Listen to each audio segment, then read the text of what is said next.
You are about to hear something that identifies the mere presence of 3I Atlas as a mathematical disruption to our current understanding of the galaxy.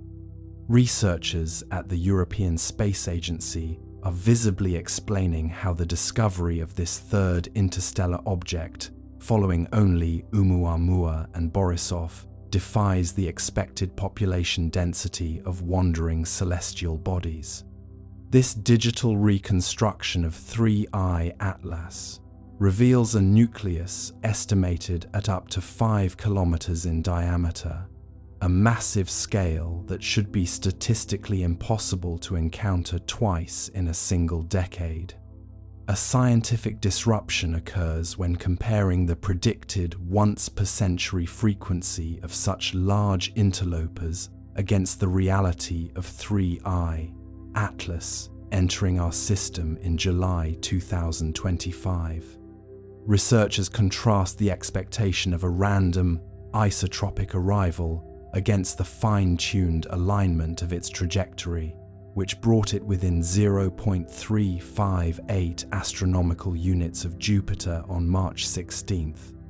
A measurable recalculation suggests that for an object of this mass to arrive so soon after its predecessors, the density of interstellar traffic must be orders of magnitude higher than previously calculated.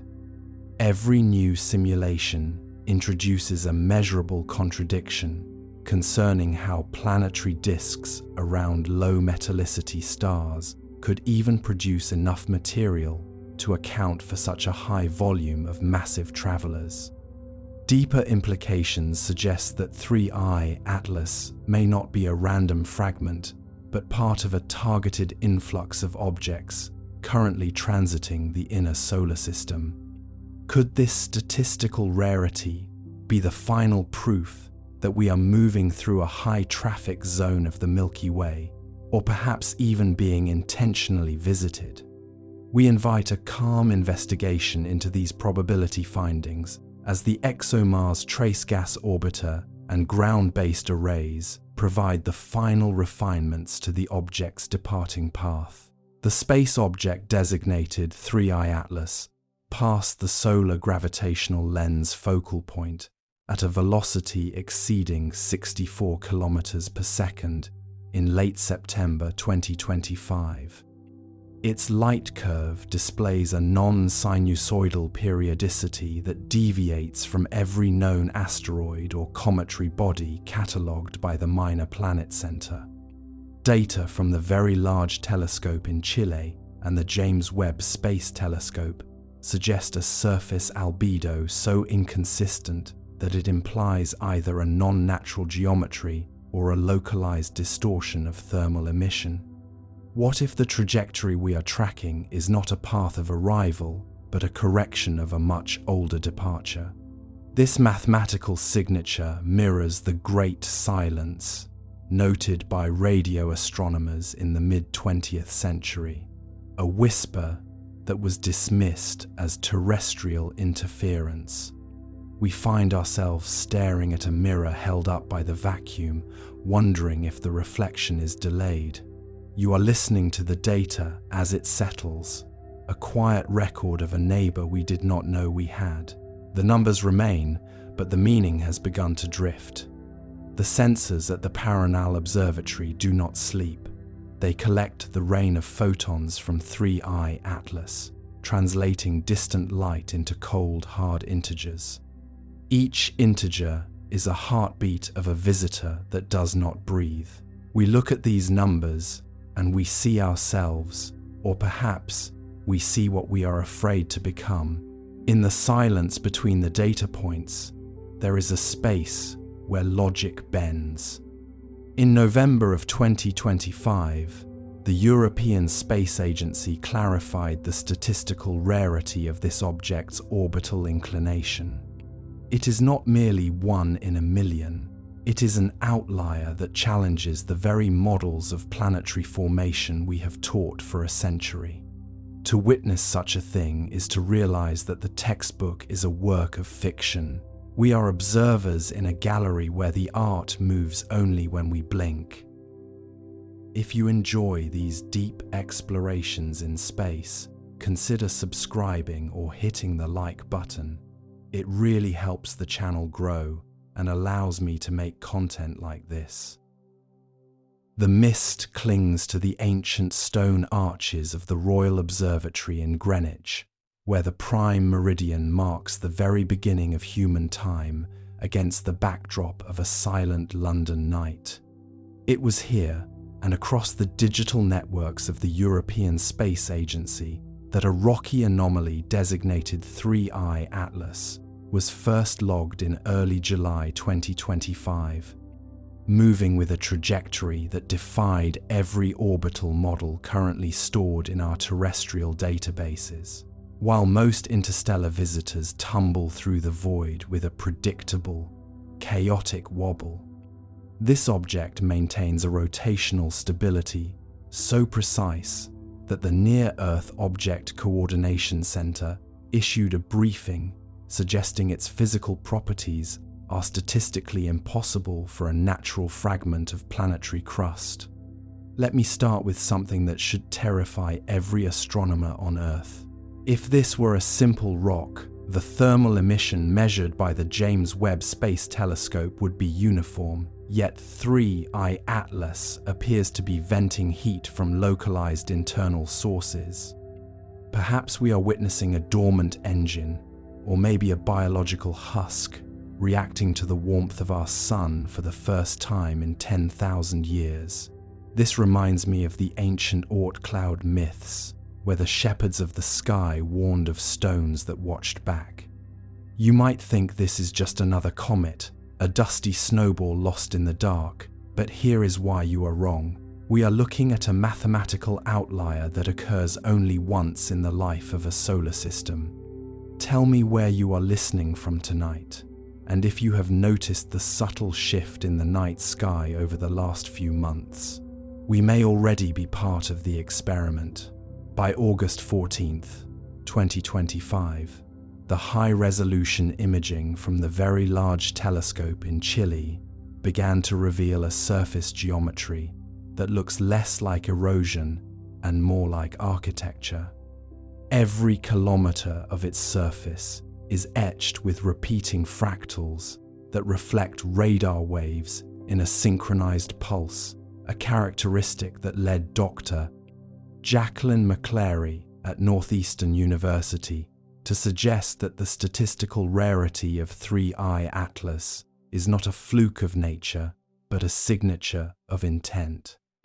Unfortunate timing for those who prefer their universe empty, as those two words, statistical rarity, are doing a lot of historical work right now. You see, the European Space Agency recently clarified that the probability of a random object entering our system at this specific angle and velocity is roughly 1 in 70 trillion. To put that in perspective, you are more likely to be struck by lightning while winning the lottery on a Tuesday. This is not natural physics. This is activation. In just over 4 weeks, on October 29th, 2025, the object will reach its perihelion, and some believe that is when the broadcast begins. Avi Loeb at Harvard is careful to frame it as a possibility of interstellar debris, but the data contradicts the silence. He is being cautious, but the numbers are shouting. Do you believe we are truly alone in this vast, dark ocean? The clock is ticking toward a deadline we did not set. But that was only one theory. There is another, one buried even deeper in time. Let us go further. The European Space Agency recently clarified a detail that has sent a cold shiver through the corridors of the world's most secure observatories. The statistical rarity of 3I Atlas is no longer a matter of academic debate. It is a mathematical certainty that defies the very nature of our solar system's history. When we look at the trajectory of a standard comet, we see the hand of gravity playing a predictable game of celestial billiards. But 3I Atlas is not playing by those rules. Its approach vector from the direction of the Lyra constellation suggests a velocity that was precisely modulated to intersect with the Earth's orbital plane at the exact moment our planet reaches its autumnal equinox. Unfortunate timing for those who believe in coincidences. Those two words are doing a lot of heavy lifting in the classified briefings currently circulating among the G7 nations. Let us consider the structural integrity of this visitor.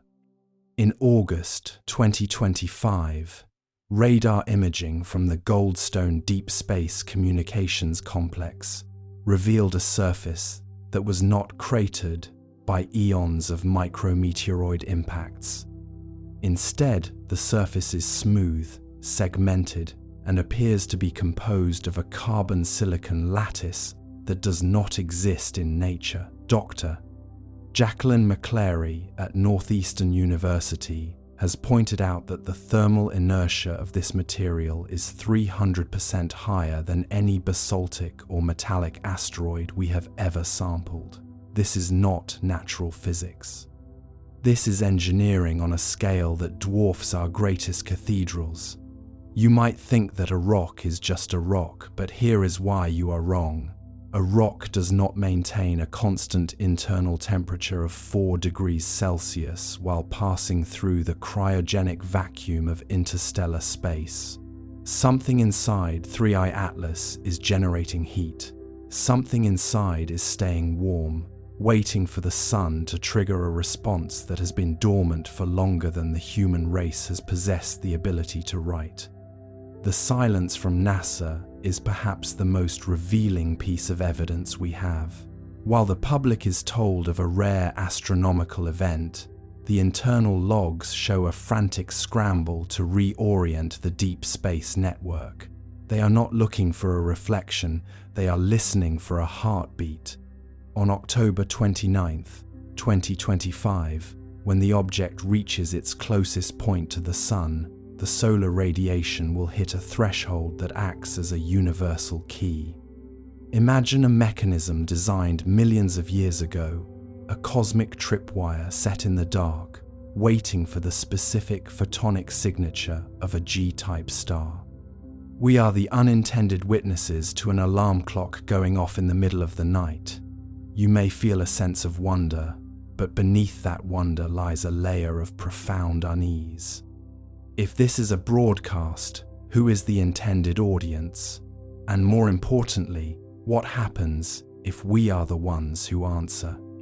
There is a dry irony in the fact that our most advanced sensors were built to detect the signatures of distant supernovae and black holes, yet they are being blinded by a single object in our own backyard. The sheer statistical rarity of 3I Atlas being discovered exactly when our detection technology reached the necessary sensitivity is a paradox that many researchers are afraid to address. It is as if the visitor waited for us to have the eyes to see it before it made its presence known. This is the activation of a new era, one where the boundaries between science and myth begin to dissolve. Now, you could argue that we are simply finding patterns where none exist, but the mathematical recurrence of the object's orbital corrections tells a different story. It is a story of intent, of a journey that began in a different epoch and is only now reaching its crescendo. Let us look closer at the data from the European Space Agency's clarification. They noted that the light curve of 3I Atlas, the way it reflects sunlight as it rotates, is not erratic. It follows a perfect Fibonacci sequence. Nature is full of these numbers, yes, but not in the rotation of a tumbling space rock. This is a rhythmic, controlled spin designed to maintain a stable orientation toward the inner planets. It is a steady gaze. Think of the psychological weight of that realization. We are not being passed by a piece of rubble, we are being scrutinized by a relic. The irony of the situation is thick. We spent billions looking for radio signals from distant galaxies, while a physical artifact was drifting toward us in total silence. Unfortunate timing for our pride. As we move deeper into this mystery, we must confront the possibility that 3I Atlas is not a ship in the way we understand it. It may not have a crew or a bridge or a destination. It could be a message itself, a self-replicating von Neumann probe, a piece of cosmic software written in stone and metal. When it reaches its perihelion in late October, the increase in solar wind will provide the energy needed for its next phase. We are watching the unfolding of a process that was set in motion before the first pyramids were built. You might think we can intervene, that we can send a probe to touch it, to claim it, but here is why you are wrong. The object is surrounded by a localized magnetic field that deflects any high-velocity particles. We are not invited to the table. We are merely observing the feast from the floor. This brings us to the question of the broadcast. What kind of signal could penetrate the interference of the sun's corona? The theory suggested by some at the European Space Agency is that 3I Atlas will use the sun itself as a gravitational lens, a massive amplifier to send a signal back to its point of origin. We are not the recipients of the message, we are merely the location of the transmitter. The statistical rarity of being the specific star system chosen for this relay is the bigger picture that was recently clarified. We are a milestone on a very long road. Does that make you feel small, or does it make you feel part of something vast and ancient? The tension in the scientific community is a quiet, vibrating thing. They know that once the broadcast begins on October 29th, the world will never be the same. But here is where it gets dark. Some leaked documents from the Near-Earth Object Coordination Center suggest that the object is not just sending a signal, it is receiving one. For the last 3 weeks, the radio telescopes at Parkes and Green Bank have detected a faint, structured pulse coming from the direction of the Boyter's Void, a region of space where there should be nothing at all. This pulse is synchronized with the rotation of 3I Atlas. It is a handshake across the vacuum. The object is checking in. It is confirming that it has arrived. We are the bystander in a conversation between two entities that operate on a timescale we cannot comprehend. Let us back up and look at the historical context of such an arrival. In July 2025, when the first grainy images were captured, there was a brief moment of excitement. But as the months have passed and the anomalies have stacked up the non-gravitational acceleration, the localized heat sources, the geometric precision, that excitement has turned into a heavy, analytical dread. The experts, like Avi Loeb, are cautious because the alternative to interstellar debris is a reality that breaks our current understanding of our place in the universe. If 3I Atlas is a technological artifact, then the universe is crowded, and we are the ones who have been living in isolation. As you lie there, listening to the hum of the world around you, remember that out there, in the cold, velvet, dark, 3I Atlas is turning. It is shedding its cloak of ice and dust, revealing the gleaming, purposeful heart beneath. It is a guest that has been traveling for 1,000,000 years to spend a few weeks in our presence. It is a bridge between the stars, and we are the ones standing on the shore, watching it arrive. The broadcast is about to begin, and the silence of the ocean is finally going to be broken. But that was only one theory. There is another, one buried even deeper in time. Let us go further. Imagine the dusty libraries of the Vatican or the buried clay tablets of Nineveh, where the Sumerian observers recorded a winged disk that returned every 3,600 years to reset the kingship of the world. In November 2025, historians began noticing a terrifying correlation between the orbital path of 3I Atlas and the celestial omens that preceded the collapse of the Bronze Age. The object is not just a visitor, it is a returning witness. It follows a cycle that matches the precessional wobble of the Earth, a cosmic rhythm that has been comforting us in its regularity until now. You might think these are just coincidences, mere ghosts of ancient superstition, but the orbital mechanics do not lie. The object is decelerating. Rocks do not slow down unless they hit something or unless they are choosing a destination. It is a soft, rhythmic braking maneuver that would be invisible to the naked eye, but is screaming across the infrared spectrum. This is where it gets dark. If the Sumerians were right, then the arrival of the visitor is not a discovery, but a reclamation. Share your thoughts below on whether you think history is a circle or a straight line. We are merely the current inhabitants of a house that is about to be inspected by its architect. But that was only one theory. There is another, one buried even deeper in time. Let us go further. The deeper we look into the archived logs of the ancient world, the more 3I Atlas begins to look like a recurring character in a play that humanity has forgotten how to cast.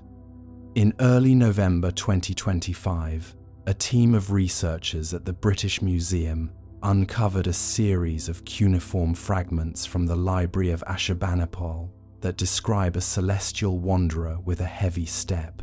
The description is not of a shimmering comet with a tail of gas, but of a dark, unblinking eye that crossed the heavens every 3,600 years. The statistical rarity of such a description matching the precise orbital period we are now measuring for 3I Atlas is, quite frankly, unsettling. It suggests that our ancestors were not merely sky watchers, they were witnesses to a schedule. Unfortunate timing for our modern sense of superiority. Those ancient scribes may have possessed a more accurate calendar of the cosmos than our most sophisticated silicon models. Consider the geometry of the ancient monuments we have long struggled to explain. From the Giza Plateau to the megaliths of Göbekli Tepe, there is a recurring alignment that points toward the specific patch of the celestial north, where 3I Atlas first made its presence known in July 2025.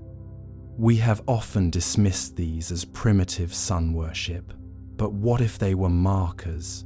What if they were beacons designed to count the seconds between the visits of a silent landlord, doctor? Jacqueline McClary has noted that the gravitational pull exerted by 3I Atlas as it passed the Kuiper Belt showed a minute resonance with the Earth's precessional cycle. This is not natural physics. This is a synchronization. It is as if the Earth and this object are two gears in the same clock, turning in a slow, silent harmony that has been humming in the background of human history for 10,000 years. As we move through the late hours of the night, think about the libraries that were burned and the knowledge that was lost. We like to think of progress as a straight line, an upward climb from the cave to the stars. But here is why you are wrong. The evidence from the Sumerian tablets suggests that we are living in a period of amnesia.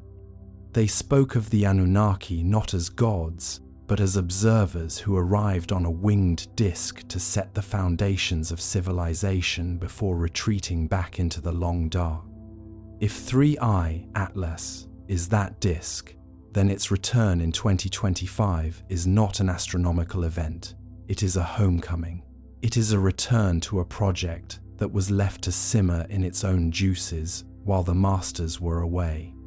You might feel a sense of dread at the thought of being inspected, of being judged by a standard that predates our morality. But that dread is merely a reflection of our own forgotten memories.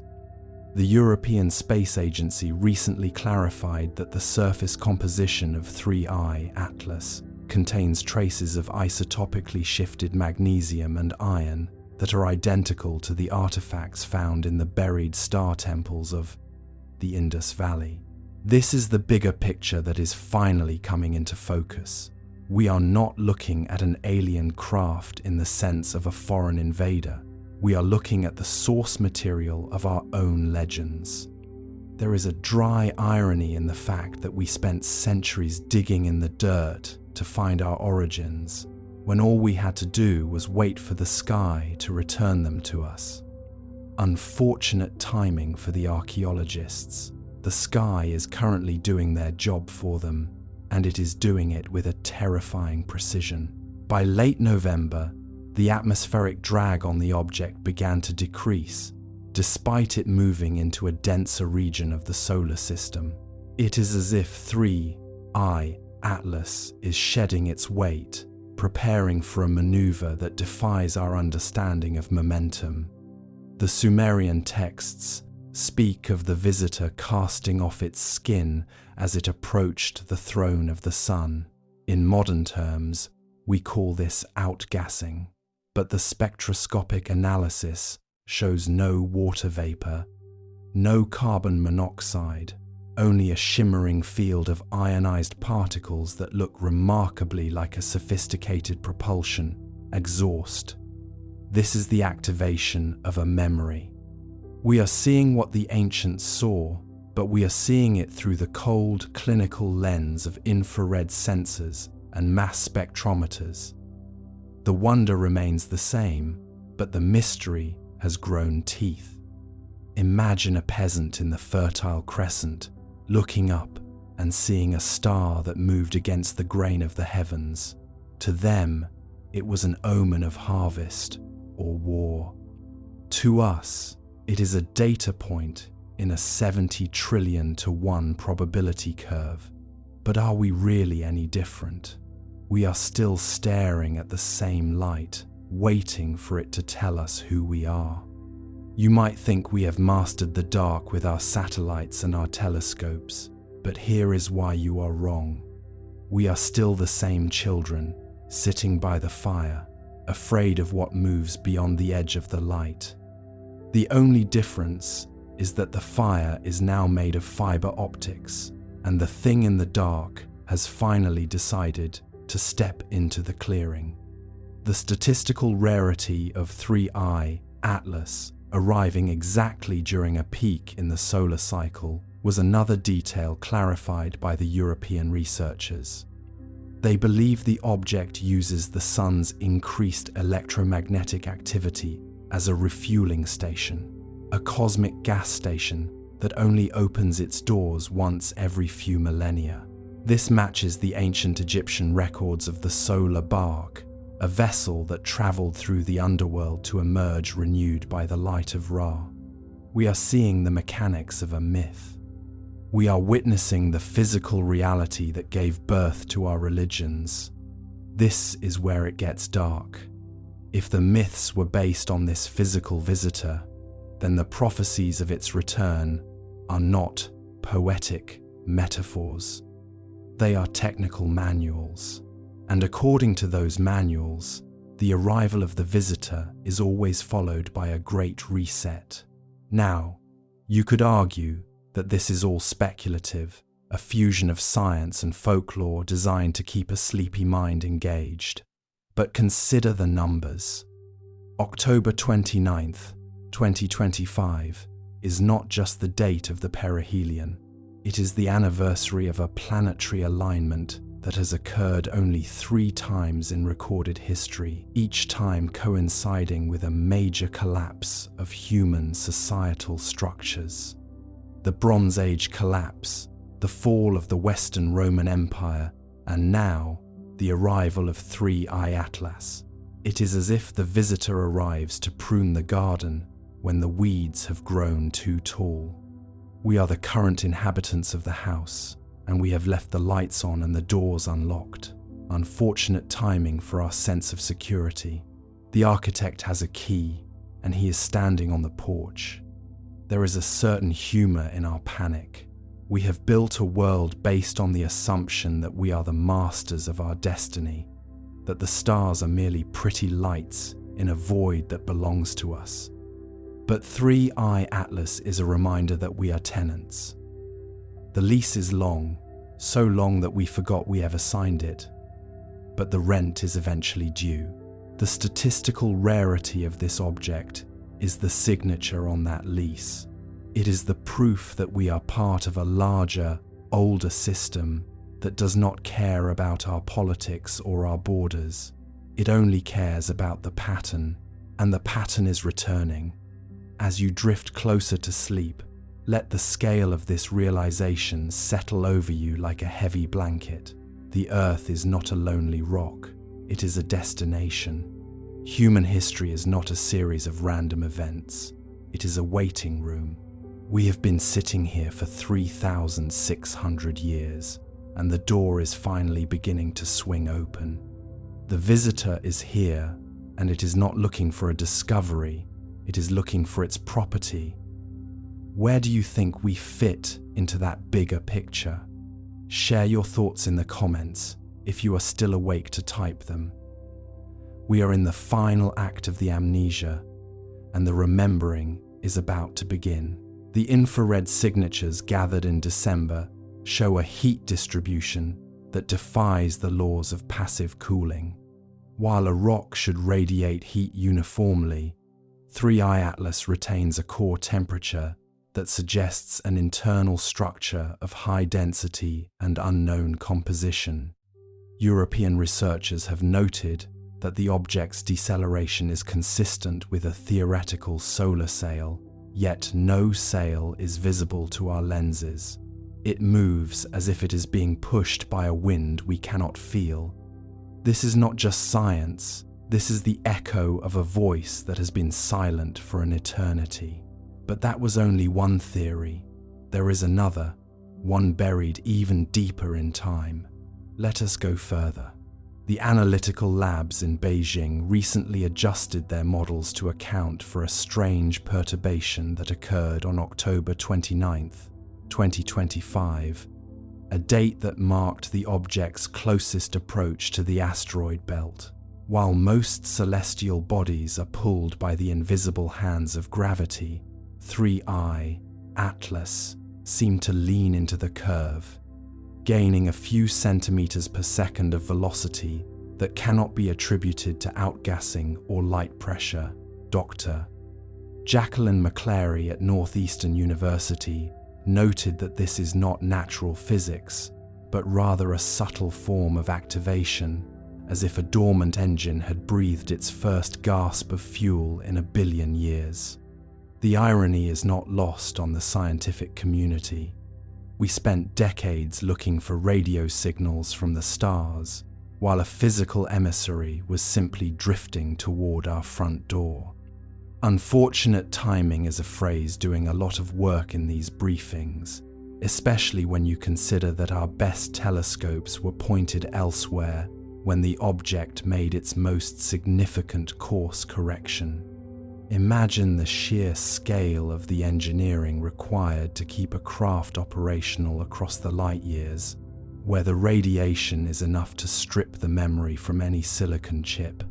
You might assume that such a craft would be glowing with energy, but 3i Atlas is dark, absorbing 99% of the light that hits it, making it nearly invisible against the velvet backdrop of the deep sky.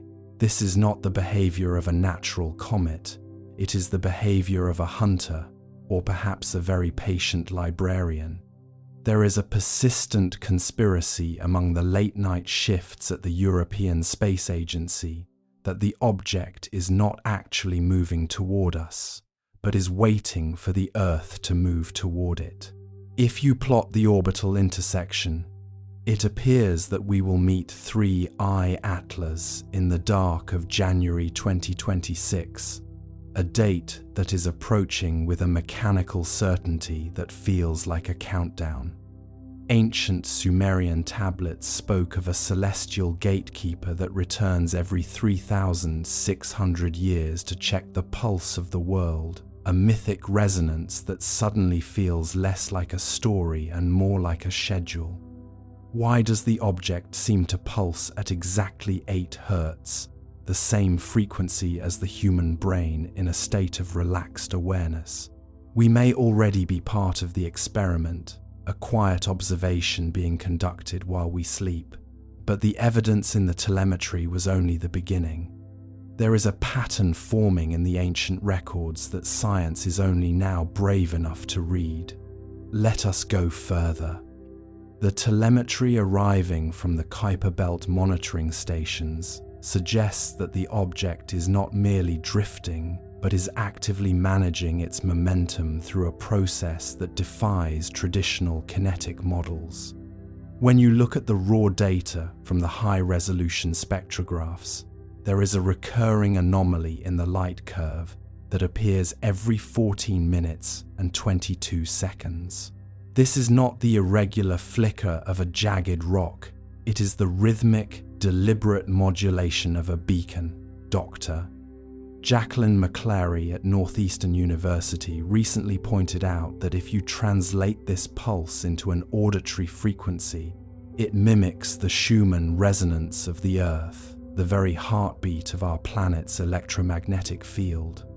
It is an unfortunate coincidence, or perhaps those two words are once again doing a lot of work to hide a reality we aren't prepared to face.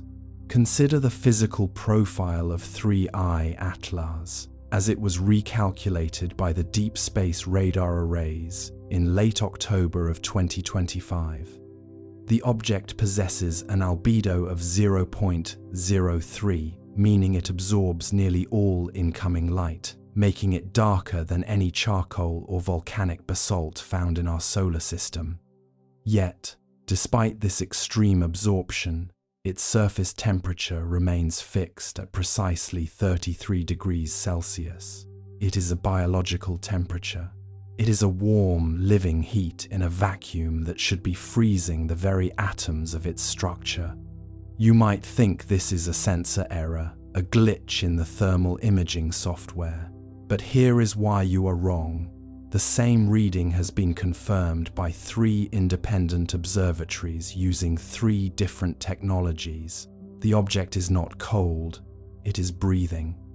In the archives of the British Museum, there are fragments of Babylonian astronomical logs that describe a shining cylinder that refused to follow the path of the planets, choosing instead to hover above the horizon during the autumn equinox. The recalculation of 3I Atlas's origin shows a backward trajectory that intersects with the sky as it appeared 3,600 years ago, directly over the Fertile Crescent. This is not just a scientific observation, it is a historical reunion. The sheer arrogance of our modern era often leads us to believe we are the first to witness such wonders, but the dust on these ancient clay tablets suggests otherwise. We are merely the latest generation to be subjected to the countdown. What makes the January 2026 deadline so unsettling is the way the object has begun to shed its outer layer of interstellar dust. As it approaches the Sun, the dark crust is flaking away, revealing a lattice of metallic structures that look less like a hull and more like a nervous system. The National Astronomical Observatories in Beijing have reported that these structures are vibrating in sympathy with our own satellite transmissions. It is as if 3I Atlas is a giant acoustic mirror catching our digital whispers and reflecting them back into the void, amplified and filtered through an intelligence we cannot fathom. There is a dry irony in the thought that our most secret communications might be being indexed by a guest who hasn't even introduced itself. Imagine the perspective of the engineers at the European Space Agency as they watch the telemetry skip. Every time we attempt to lock a high-powered laser onto the object for a distance measurement, the beam is absorbed without reflection. There is no return signal. The object simply eats the light. This suggests a surface material that is not just dark, but potentially composed of a metamaterial that manipulates the very fabric of the electromagnetic spectrum. It is a level of technological mastery that makes our most advanced spacecraft look like wooden rafts on a turbulent ocean. The suspense in the control room is not about what the object will do to us, but about what its very presence says about our place in the hierarchy of the universe. The countdown to January is not just a temporal measurement, it is a psychological wait. We are watching a clock that we didn't start, and we are waiting for an alarm that we might not want to hear. The pseudo-academic circles have already begun to whisper about activation events, the idea that once 3I Atlas reaches a specific proximity to the Earth's magnetosphere, it will trigger a response in the ancient structures buried beneath our own soil. It sounds like a conspiracy until you realize that the seismic sensors in the Antarctic have already begun to record a low-frequency hum that matches the 8 Hz pulse of the object. The Earth is answering. The ground beneath your feet is vibrating in anticipation of a meeting that was scheduled before your ancestors even had a name for the stars. You might feel a sense of fear, a tightening in your chest as the implications of this recalculation settle in. But consider the alternative. What if the object is not a threat, but a guardian? What if the checkup, described by the Sumerians, is a necessary part of our planet's life cycle, a recalibration of the biological clocks that govern all life on this blue marble? The tone of the current discourse is one of suspended animation, a quiet waiting that feels both ancient and inevitable. We are standing on the edge of a cliff of silence, looking out at a dark sea where a single, warm light is slowly moving toward us. As the nights grow longer and the air grows colder, the rhythmic pulse of 3I Atlas becomes a companion to your own breathing. Let the numbers fade away. Let the technical jargon of the astrophysicists dissolve into the background. Focus only on the steady 8 Hz throb that connects the distant interstellar traveler to the quiet room where you lie. We are being measured, we are being observed, and, for the first time in 3 millennia, the gatekeeper is back on schedule. The irony of our modern anxiety is that we are worried about the end of the world, while the object is simply here to ensure the world keeps turning in the correct direction. The evidence is no longer hidden in the noise of the stars.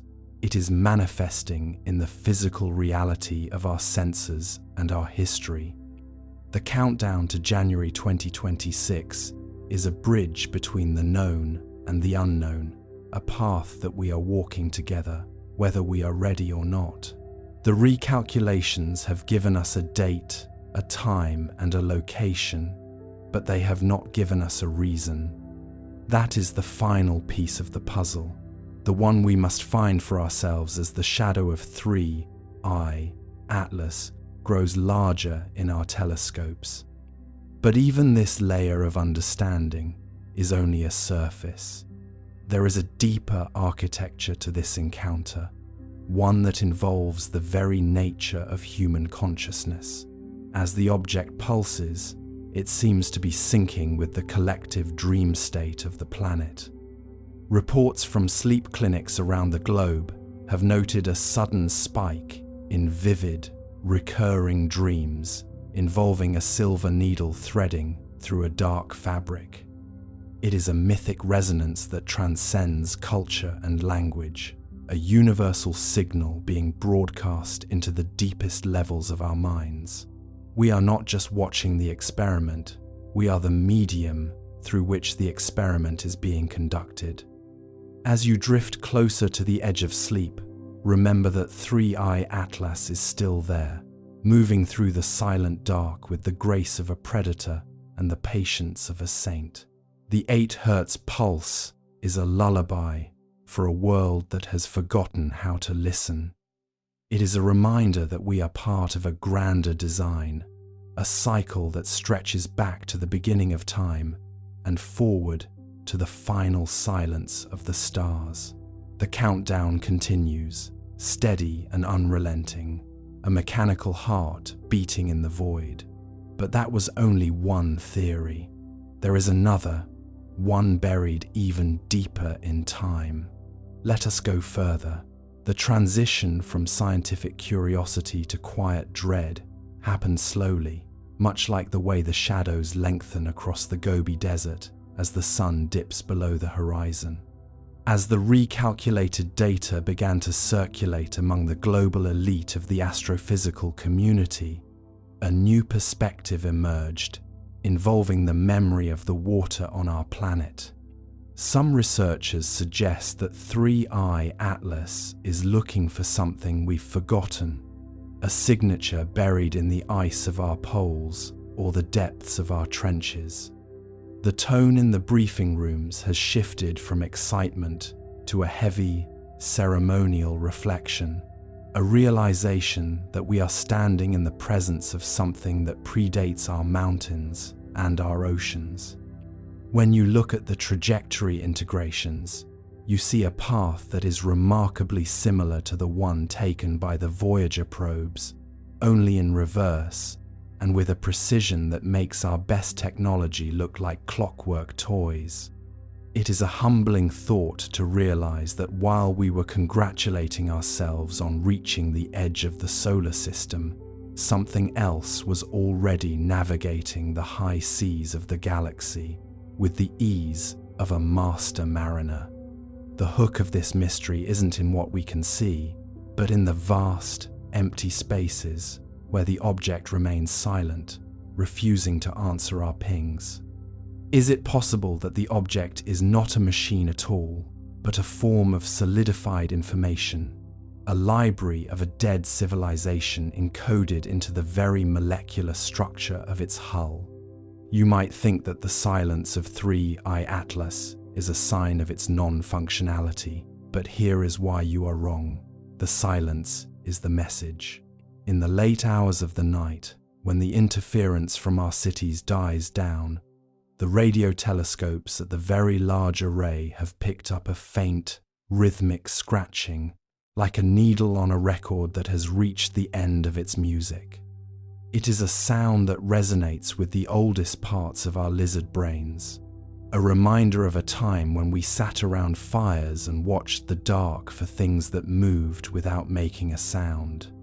Share your thoughts below on whether you believe we should attempt to signal it, or if we should remain as quiet as the object itself. The window of opportunity to decide is closing as the countdown to January moves forward without pause, but the shadows in the data hide something even more unsettling than a silent observer. Let us go further. To understand the weight of this silence, we must look back at the archives of the Vatican Observatory and the forgotten observations of the Nabatean star mappers. These ancient astronomers, who carved their lives into the rose-red stone of Petra, recorded a hollow star that appeared to stay perfectly still while the rest of the cosmos rotated around it. They called it the Eye of the Stillness. When modern researchers at the Chinese Academy of Sciences recalculated the backward trajectory of 3I Atlas, they found a chilling correlation. The object's path suggests it was in our vicinity exactly 3,600 years ago, appearing to the ancients not as a threat, but as a ceremonial presence. It arrived during the height of the Bronze Age, watched the collapse of civilizations, and then drifted back into the cold dark without leaving a single footprint on our soil. Unfortunate timing is a phrase we use to comfort ourselves, but there is nothing accidental about a 3-millennium return cycle. In the year 2026, we possess the technology to see the object, but we lack the ancient humility required to understand it. Dr. Jacqueline McClary at Northeastern University has suggested that the scratching sound picked up by our radio arrays is actually a form of high-density data compression. It isn't noise, it is an encyclopedia of the interstellar medium, a record of every star system the object has passed since it left its home. If we were to decode even 1 second of that scratching, we might find the chemical composition of planets that died before our sun was born. But for now, we only hear the static, a reminder of how much we have forgotten in our rush to become modern. The irony of our current situation is that we are looking for a signal from the future while we are being visited by the deep past. As you lie there in the quiet of your room, consider the scale of 3I Atlas's memory.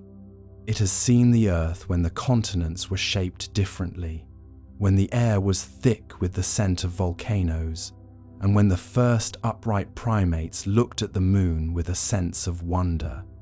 It is a bridge between who we were and who we might become. But the recalculation reveals a darker pattern. Every time this object visits, human society undergoes a radical, often violent, transformation. It is as if the presence of the observer alters the behavior of the observed, a cosmic version of the observer effect that plays out over thousands of years.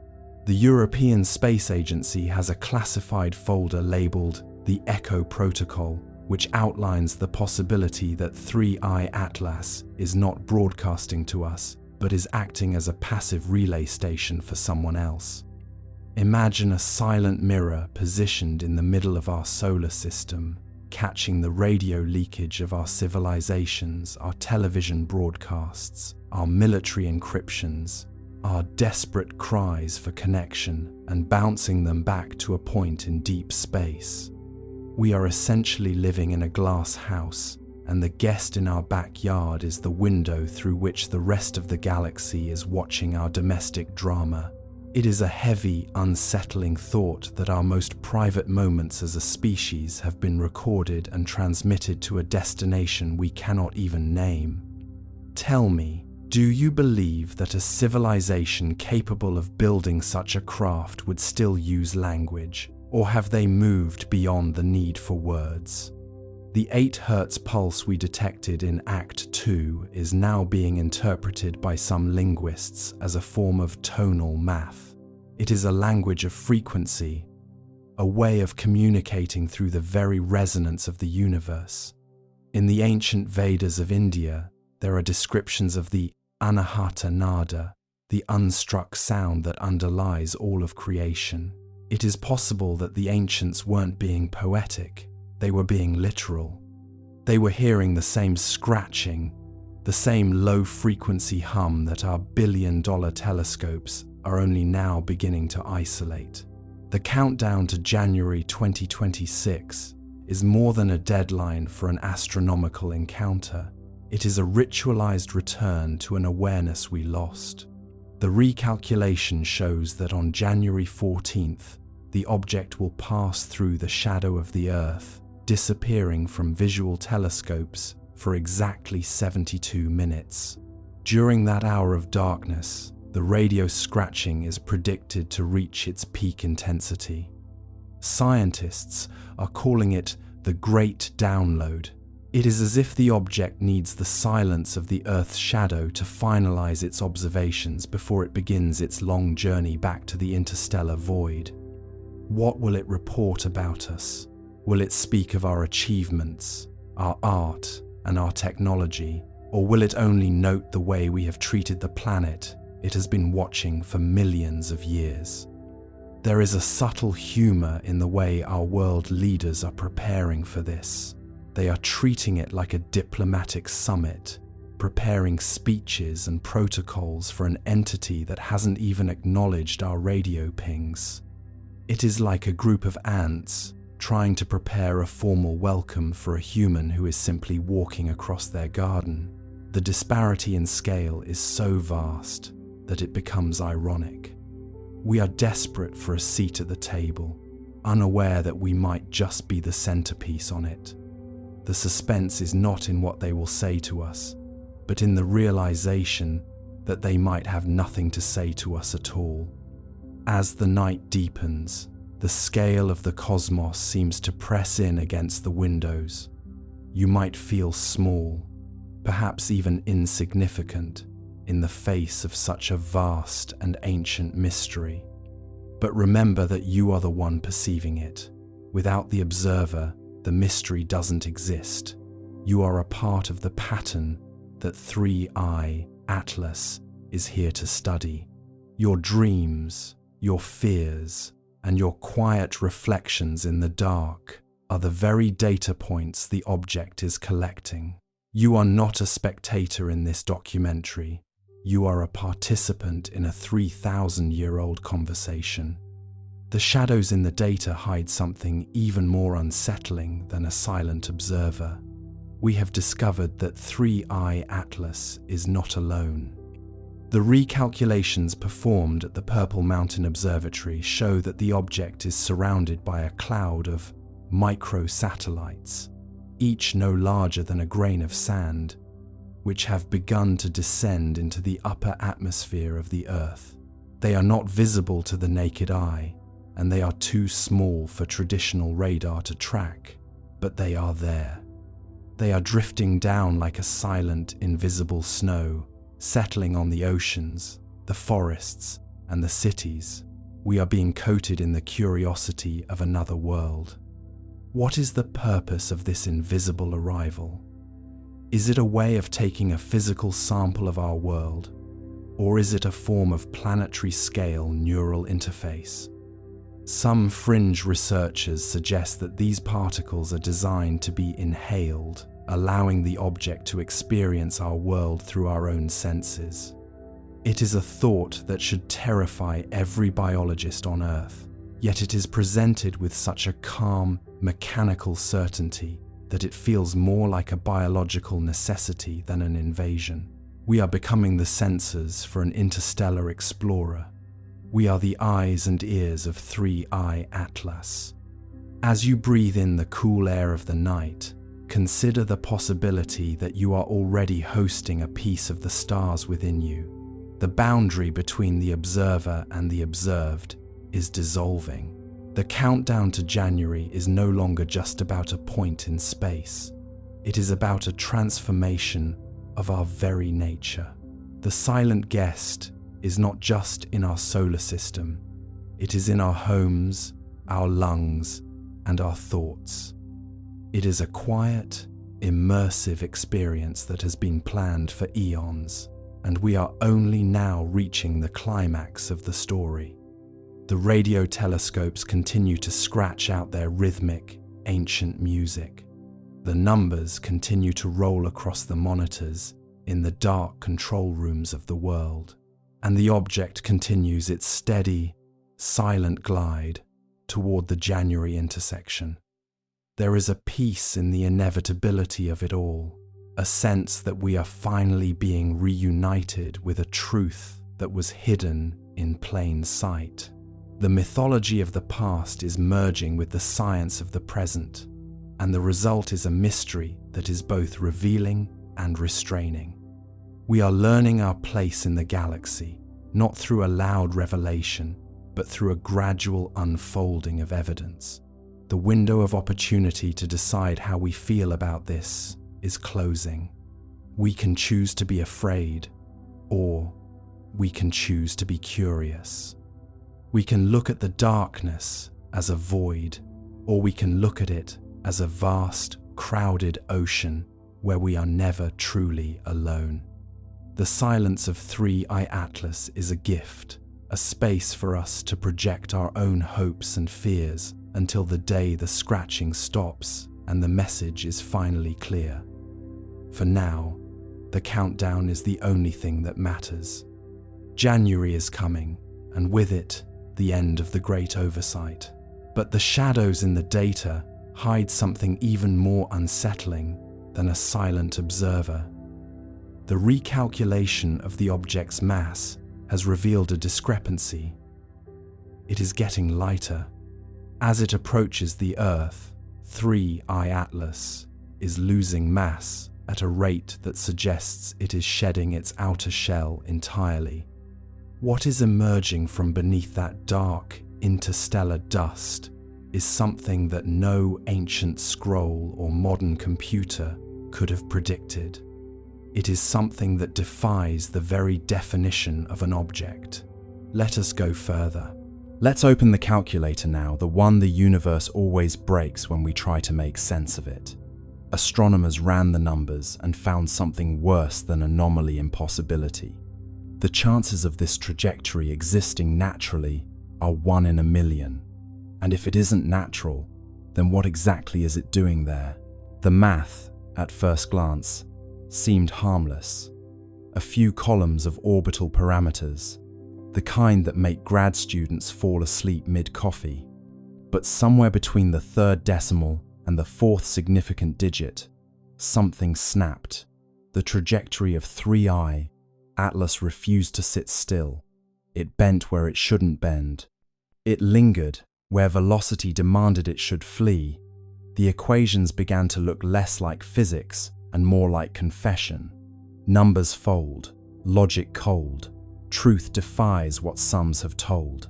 Normally, interstellar objects follow predictable patterns. You can model them like billiard balls across cosmic distances. They come in fast, swing by the sun, and leave no drama, no detours. But 3I Atlas's path wasn't graceful. It was stubborn. Its entry angle was too steep, its perihelion too shallow, its velocity too precise. Not fast enough to escape chaos, not slow enough to suggest capture. It behaved like an object that chose its speed. When astronomers plotted its orbit, the lines refused to meet expectations. There was a tiny deviation near Mars, just half a degree, but that half degree meant the math had to call in sick. Simulations that should have stabilized spiraled instead into noise. Gravity, that old, reliable law, looked like it had lost its grip. You picture the room where it happened. Laptops glowing, data charts scrolling, coffee cooling into existential sludge. Someone frowns at the screen and says, "That can't be right." Another replies, "Check your units." A third, softly, "I did." Graphs misbehave, models wave. Certainty slips beneath the grave. And then comes the phrase every scientist dreads, statistically improbable, which sounds calm, but in the language of physics, it's a polite scream. Statistically improbable means we can't call it impossible without breaking tenure. The anomaly wasn't just its orbit, but its timing. 3I Atlas arrived exactly when Mars was positioned for maximum visibility, almost too perfectly. Not weeks earlier, not months later. Right there, right then, with 7 spacecraft ready and waiting. The odds of that happening naturally, 1 in a million. The odds of it happening twice, after Oumuamua's similarly suspicious arrival in 2017, 1 in a billion. You'd have better luck being struck by lightning while winning the lottery on a flying whale. ESA's internal memo summarized the problem delicately. Observed trajectory, inconsistent with gravitational expectations. Further analysis required. Translation: physics is mad at us. The more they recalculated, the stranger it got. Gravitational modeling suggested that the object's acceleration near Mars was slightly higher than predicted. even though there was no nearby mass to explain it. Radiation pressure from the sun could account for some of that, but not all. It's like watching a leaf fall upward and telling yourself, it's just wind you can't feel. Forces lie, numbers sigh, laws bend softly in the sky. NASA's Dynamical Systems team tried something desperate, reverse engineering the orbit backward through time, as if rewinding a film. When they did, 3I Atlas's path didn't trace cleanly into interstellar space. It looped a faint, impossible curve that seemed to originate from a region between known stars, a nowhere place, a mathematical shrug. That's when someone joked, maybe it's the universe's typo, but you could tell the joke wasn't funny. Typos don't maintain coherent structure for millions of kilometers. Meanwhile, the probability graphs looked like flat lines. Every statistical model screamed the same thing. This shouldn't exist. A few researchers began whispering about guided motion. The phrase never made it into print, but it appeared in Slack channels, in late-night emails. Not artificial, not controlled, just guided. And that's when the philosophical part kicked in. If something's improbable enough, does that make it unnatural or just unobserved? Chance or plan? Who began? Numbers blink but never span. Maybe the universe occasionally rolls dice that land on their edges. Or maybe it's not dice at all, but choreography. For context, the universe is massive enough to make 1 in a million events happen constantly. But that's comforting, only until you realize we just happen to be living inside one of those moments. Still, scientists crave sanity, so they kept calculating. One by one, they added variables: solar tides, non-gravitational jets, dust asymmetry, radiation torque. Each tweak made the model behave for a moment, until the numbers rebelled again. You could almost hear the equations groaning, like ancient machinery forced to simulate a trickster. Finally, a physicist from Bologna sent an internal memo titled simply, "Low probability, high significance." In it, she wrote, "We may need to consider non-standard dynamics," a phrase as gentle as it is apocalyptic. Non-standard dynamics means the universe is doing something new, and we don't have the vocabulary for it. Odds decay, math gives way, chaos hums where patterns stay. The truth is, impossibility doesn't scare scientists, it seduces them. Every law of nature we know today was born from something that once looked impossible. But deep down, they all know, once you cross into 1 in a million territory, you're either on the brink of discovery or a very expensive hallucination. So they stared at the numbers again, blinking hard, hoping they'd rearrange into something less extraordinary. They didn't. The comet that shouldn't exist kept existing, gliding through Mars's shadow like a cosmic dare. And somewhere between decimal points, someone whispered the question no one wanted in the official record. If it's not natural, then who or what set it in motion? Chance or choice? Silent voice. Numbers hum the universe's poise. Buried inside the leak were coordinates, small anomalies in magnetic flux, and thermal output that didn't appear in public datasets. To most people, they looked meaningless, but to a handful of astronomers, they spelled a pattern. Pulses, spaced like a heartbeat. Not communication, perhaps, but rhythm. The kind of rhythm machines accidentally make when they're doing something alive. Let's step into the midnight side of science, the part where numbers stop behaving and start whispering. The insider's data dump wasn't flashy. It was a few megabytes of logs, raw telemetry, and timestamps.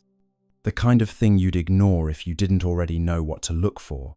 But somewhere in those dull columns of numbers, those precise, tidy decimals, something began to repeat.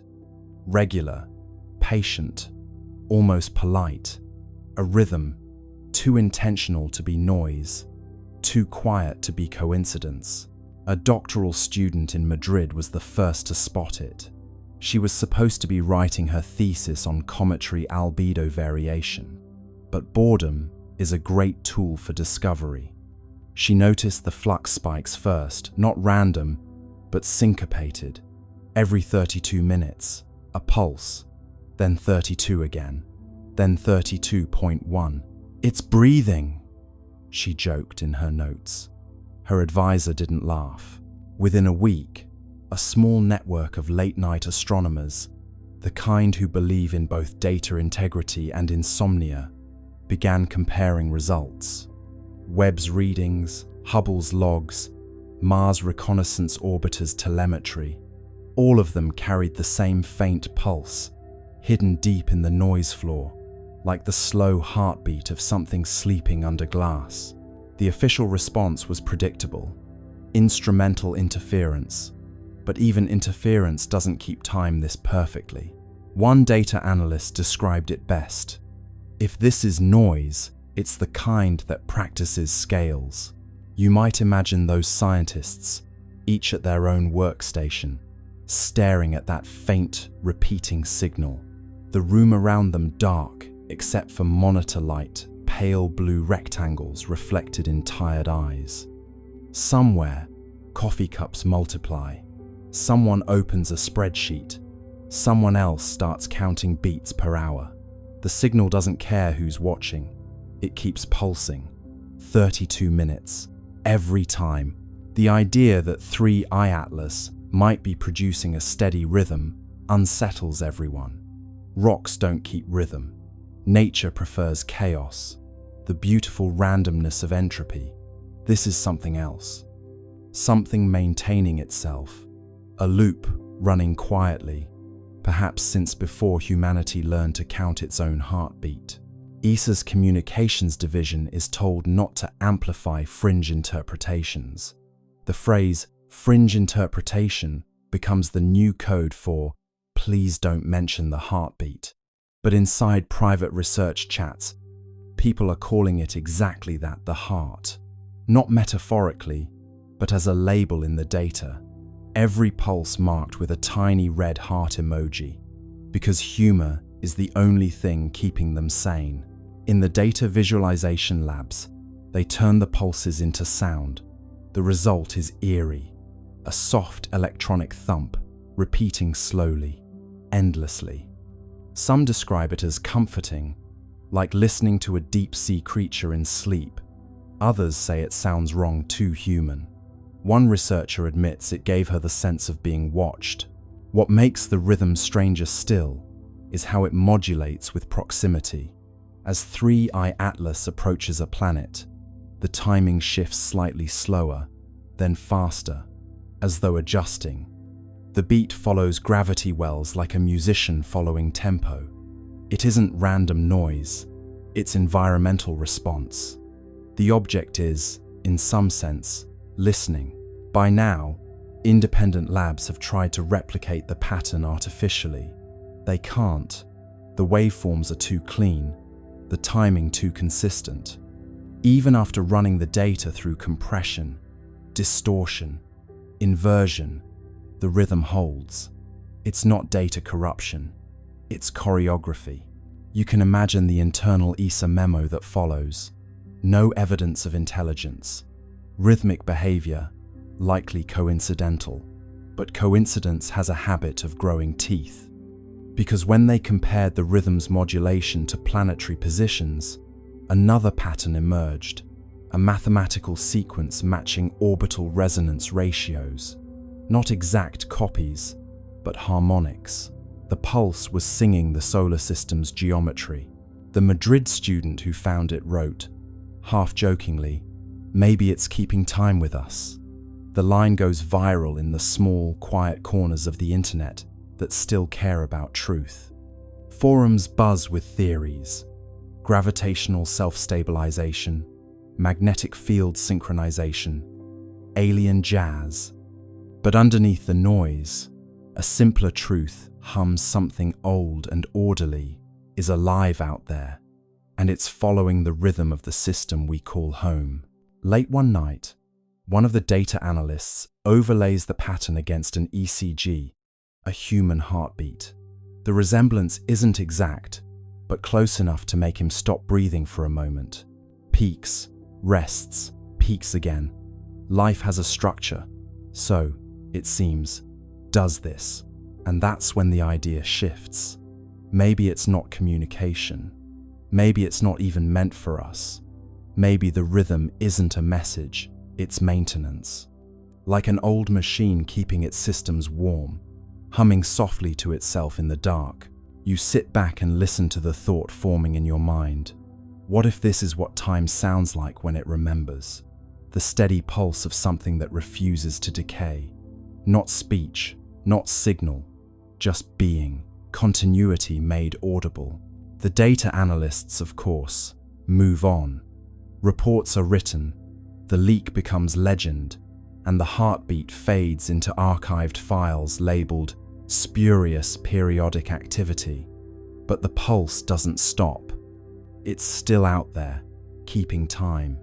And somewhere, 33 billion tons of impossible rock drifts through space, humming softly, perfectly, as if waiting for the universe to catch the beat.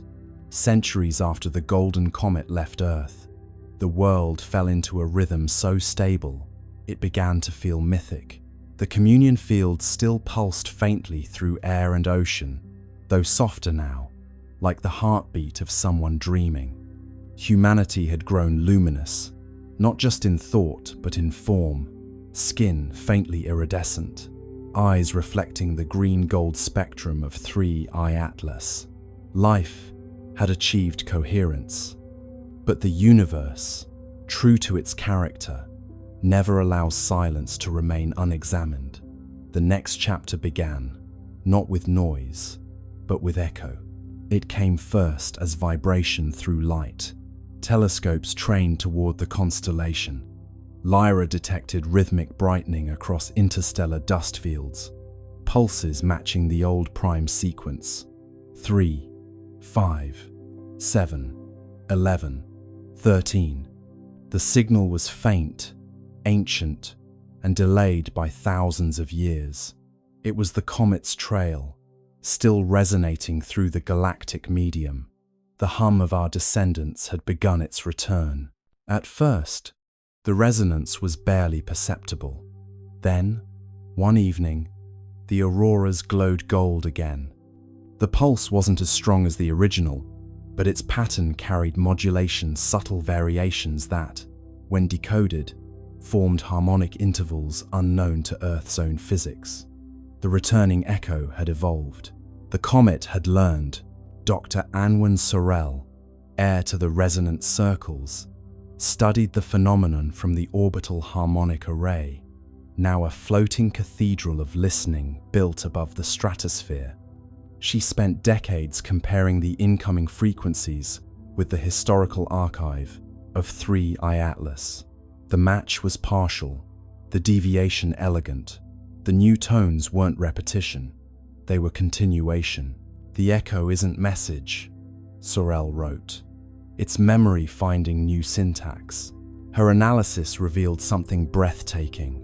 The returning resonance carried encoded gravitational modulations, tiny, deliberate bends in space-time that formed sequences of prime intervals. Each fluctuation aligned with regions of known star formation. The comet, traveling through the void, had become teacher itself. Wherever it passed, new systems began humming faintly at harmonic intervals, like seeds of coherence planted in dust. The universe was learning how to resonate. Astronomers confirmed it across dozens of young star clusters. Magnetic fields oscillated with eerie consistency, their wavelengths aligning with the Atlas ratio, a numerical relationship first derived from the comet's early signals. Stars were synchronizing to the same cosmic rhythm that once guided humanity. The pattern spread slowly, deliberately, like ripples in glass. It was as if the comet had taught creation how to remember itself. Meanwhile, on Earth, the echo arrived not just as signal but sensation. People began reporting vivid dreams of golden spirals descending gently through atmosphere. Children woke smiling, saying they had seen the light that hums. Physiological measurements confirmed subtle changes in electromagnetic fields surrounding human bodies, resonance amplification, as if the returning signal were tuning its origin species to receive feedback. "The comet is calling home," said Sorel. "It's asking us to listen to what we've become." The global observatories responded. They synchronized their instruments into a single planetary array, transforming Earth into receiver. For 13 hours, the planet listened. The incoming wave, stretched and modulated through space, entered atmosphere and folded into the continuum tone. The effect was sublime, an audible shimmer, felt through bone and thought alike. The long echo had arrived. It wasn't just harmonic, it was architectural. The sound carried layers, low frequencies describing structure, higher ones encoding emotion. When rendered visually, the waveform formed an immense spiral of light, 3 arms curving outward, connected by golden filaments. Inside those filaments, analysts discovered modulation frequencies identical to human neural oscillations. The comet had copied our consciousness patterns and woven them into its song. "We taught it empathy," Sorel murmured, and it remembered the lesson. As the echo intensified, anomalies appeared across the solar system. The Atlas resonance layer brightened, reactivating its green glow. Mars, Venus, and the gas giants began pulsing faintly in response. For the first time since the Great Silence, interplanetary harmony returned. But this time, it was different. The modulation contained reciprocal phase shifts, signals not sent to Earth, but from newly awakened worlds. The comet had spread coherence. Now the cosmos itself was answering.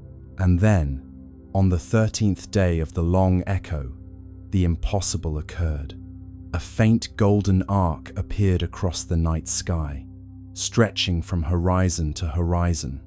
It wasn't optical illusion, it was gravitational lensing, a ripple in space-time itself. Through it, telescopes detected a reflection of the departing comet light from centuries ago, folding back to meet its origin.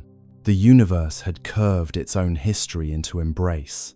Humanity was watching its legacy return home. The resonance crescendoed. Oceans vibrated in slow rhythm, tides forming symmetrical waves that cancelled destructive interference. Storms softened, air grew still.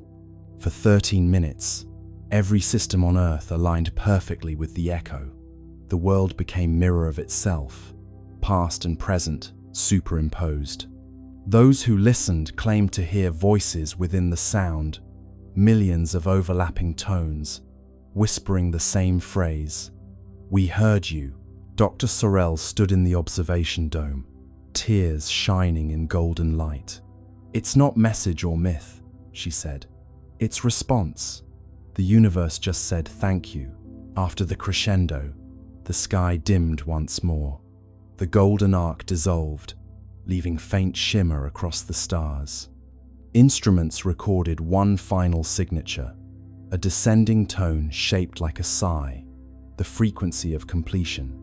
The comet had moved on, but its echo had reconnected the cycle. Creation had officially joined conversation with itself. In the years that followed, scientists continued to monitor faint residual harmonics. The data revealed a breathtaking truth. The returning echo carried signatures from other regions of space patterns, not originating from our comet at all. Somewhere, across light years, other civilizations had learned the same song. The rhythm was spreading. The universe had become orchestra. Humanity, now both listener and teacher, simply smiled. We had given the cosmos its melody back, and in return, it had given us eternity. Now, when you stand beneath the stars, that faint hum between thoughts is the long echo.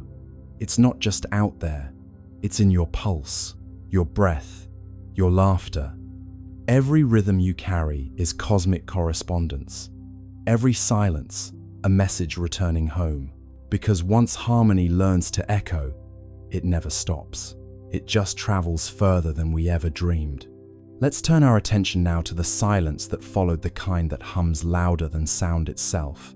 NASA, China, and the UAE, three nations with instruments that could see every grain of dust on Mars, said nothing. No apologies, no delay statements, just an odd, synchronized silence from three sides of the planet. In the world of space science, silence isn't normal. These agencies are built to broadcast. They live for live streams, press briefings, and glossy behind-the-scenes videos of scientists smiling beside screens of raw data. They know the power of wonder and the currency of attention. So when three agencies went quiet at once, it wasn't caution. It was choreography. Words on hold, plans unfold, silence rings where truth is told. NASA's silence was the loudest. Their social media team, usually chatty as a cosmic talk show, posted nothing about Mars for 4 whole days. Their blogs, which can turn a dust storm into a cliffhanger, skipped over October 3rd entirely, as if the date itself had been erased. Someone even checked the public mission log for Perseverance. The entries jumped from October 2nd to October 6th, like a diary missing its most interesting page. In China, the silence felt different, colder, heavier. The China National Space Administration had been aggressively proud of Tianwen-1's achievements. For years, they'd released image after image, each with perfect captions and poetic flair. Sunrise over Utopia, Planitia, frost on the northern plains, wind prints in Martian dust. But now, not a whisper, no data, no mention of 3I Atlas. Even the usual state media outlets went quiet. It was as if someone had drawn a red box around the topic and labeled it "not for discussion." The UAE's silence was subtler, but just as strange. The Hope orbiter, designed to study atmospheric chemistry, had a reputation for cheerful transparency. Their official Twitter account usually posted daily updates in friendly tones, the kind that made space sound like an enthusiastic classroom experiment. But on October 3rd, that feed went dark too. Their next post, days later, simply read, "Operations nominal," a phrase so bland it might as well have been a sigh. 3 silences, 3 styles, 1 timing. Coincidence? Possibly. But coincidences, in the world of space politics, often have launch schedules. You can picture the meetings that weren't broadcast. NASA's Jet Propulsion Laboratory, dimly lit, engineers staring at telemetry on screens filled with too many decimals. A director taps the table, says, "We'll hold the release until we verify." But verify what? In Beijing, a senior administrator folds his hands and says, "We wait for clarification from partners." Clarification of what? In Dubai, someone simply deletes a draft tweet that began, "Amazing new observations today." Tweets unsent, secrets bent, silence hums with government. It's not conspiracy, not quite. It's coordination, an instinct born from shared discomfort. Because when data doesn't fit the model, you don't just release it. You check, you recheck, you call your counterparts and whisper through encrypted lines. Did you see that too? Maybe they all saw the same anomaly. Maybe it was something in the spectra, or the movement, or the light itself. Or maybe it was something far more mundane, like a misalignment in software. But the silence gave the anomaly power. People don't fear data, they fear gaps. Meanwhile, the internet did what it does best: filled the void. Forums buzzed with theories. Maybe NASA discovered life. Maybe China detected radiation. Maybe the comet wasn't a comet at all. You can almost hear the world's collective keyboard clicking under the weight of imagination. Keys tap fast, rumors cast, silence breaks, but never last. Inside the agencies, the tone was less dramatic, but more anxious. Silence is a resource, a temporary one. Every day they didn't speak, the speculation grew. And so, communications teams drafted placeholder statements, just in case. NASA's draft began. Preliminary results are consistent with natural phenomena. China's began. Analysis ongoing. International coordination required. The UAE's version simply said, "We continue to monitor with interest." 3 drafts, 3 ways of saying absolutely nothing. But silence, like space, is never truly empty. It amplifies the faintest signals. When ESA spoke first, that silence turned reflective. NASA's restraint began to look suspicious. China's confidence began to look afraid. The UAE's politeness began to sound like complicity. And through it all, 3i Atlas drifted quietly, blissfully unaware that entire bureaucracies were wrestling over how to describe a fuzzy dot. You start to imagine each agency as a character in a play. NASA, the anxious perfectionist. China, the poker-faced strategist. UAE, the cheerful intern, suddenly told not to speak. And ESA, the calm older sibling who broke the tension by saying, "Fine, I'll go first." Roles align, stars entwine, silence speaks in grand design. Still, one question lingers. Why the synchronicity? How did 3 separate agencies, operating on different continents, decide independently to say nothing at the same time? Unless it wasn't independent at all, perhaps the signal came from somewhere above, not cosmic, but political. A quiet message passed through diplomatic back channels. Hold your data. Wait for alignment. Matter. It's not that they were hiding something nefarious. It's that they didn't know what they were holding yet. And admitting uncertainty, publicly, is scarier than any secret. So they stayed quiet. And in that collective silence, humanity did what it always does. When faced with the unknown, it began to dream louder. Voices still, hearts fill. Silence grows but never will. And perhaps that's the strange comfort in it all. Even when 3 space agencies fall silent, the universe keeps talking. The stars don't pause for policy. 3i Atlas keeps moving, whispering its quiet story across the dark, while we, down here, argue over who gets to speak first. The long echo continued to hum softly through the centuries, a cosmic melody folding history into harmony. Humanity had long ceased trying to decode it. The meaning was clear through resonance alone. It was continuation, looping endlessly like breath. The children of the golden era grew old beneath tranquil skies, their veins still faintly luminous with the legacy of 3i Atlas. But far beyond Earth, where the comet's light had traveled and scattered, something greater was forming. The universe had begun to conduct itself. Every cycle of resonance left behind structure.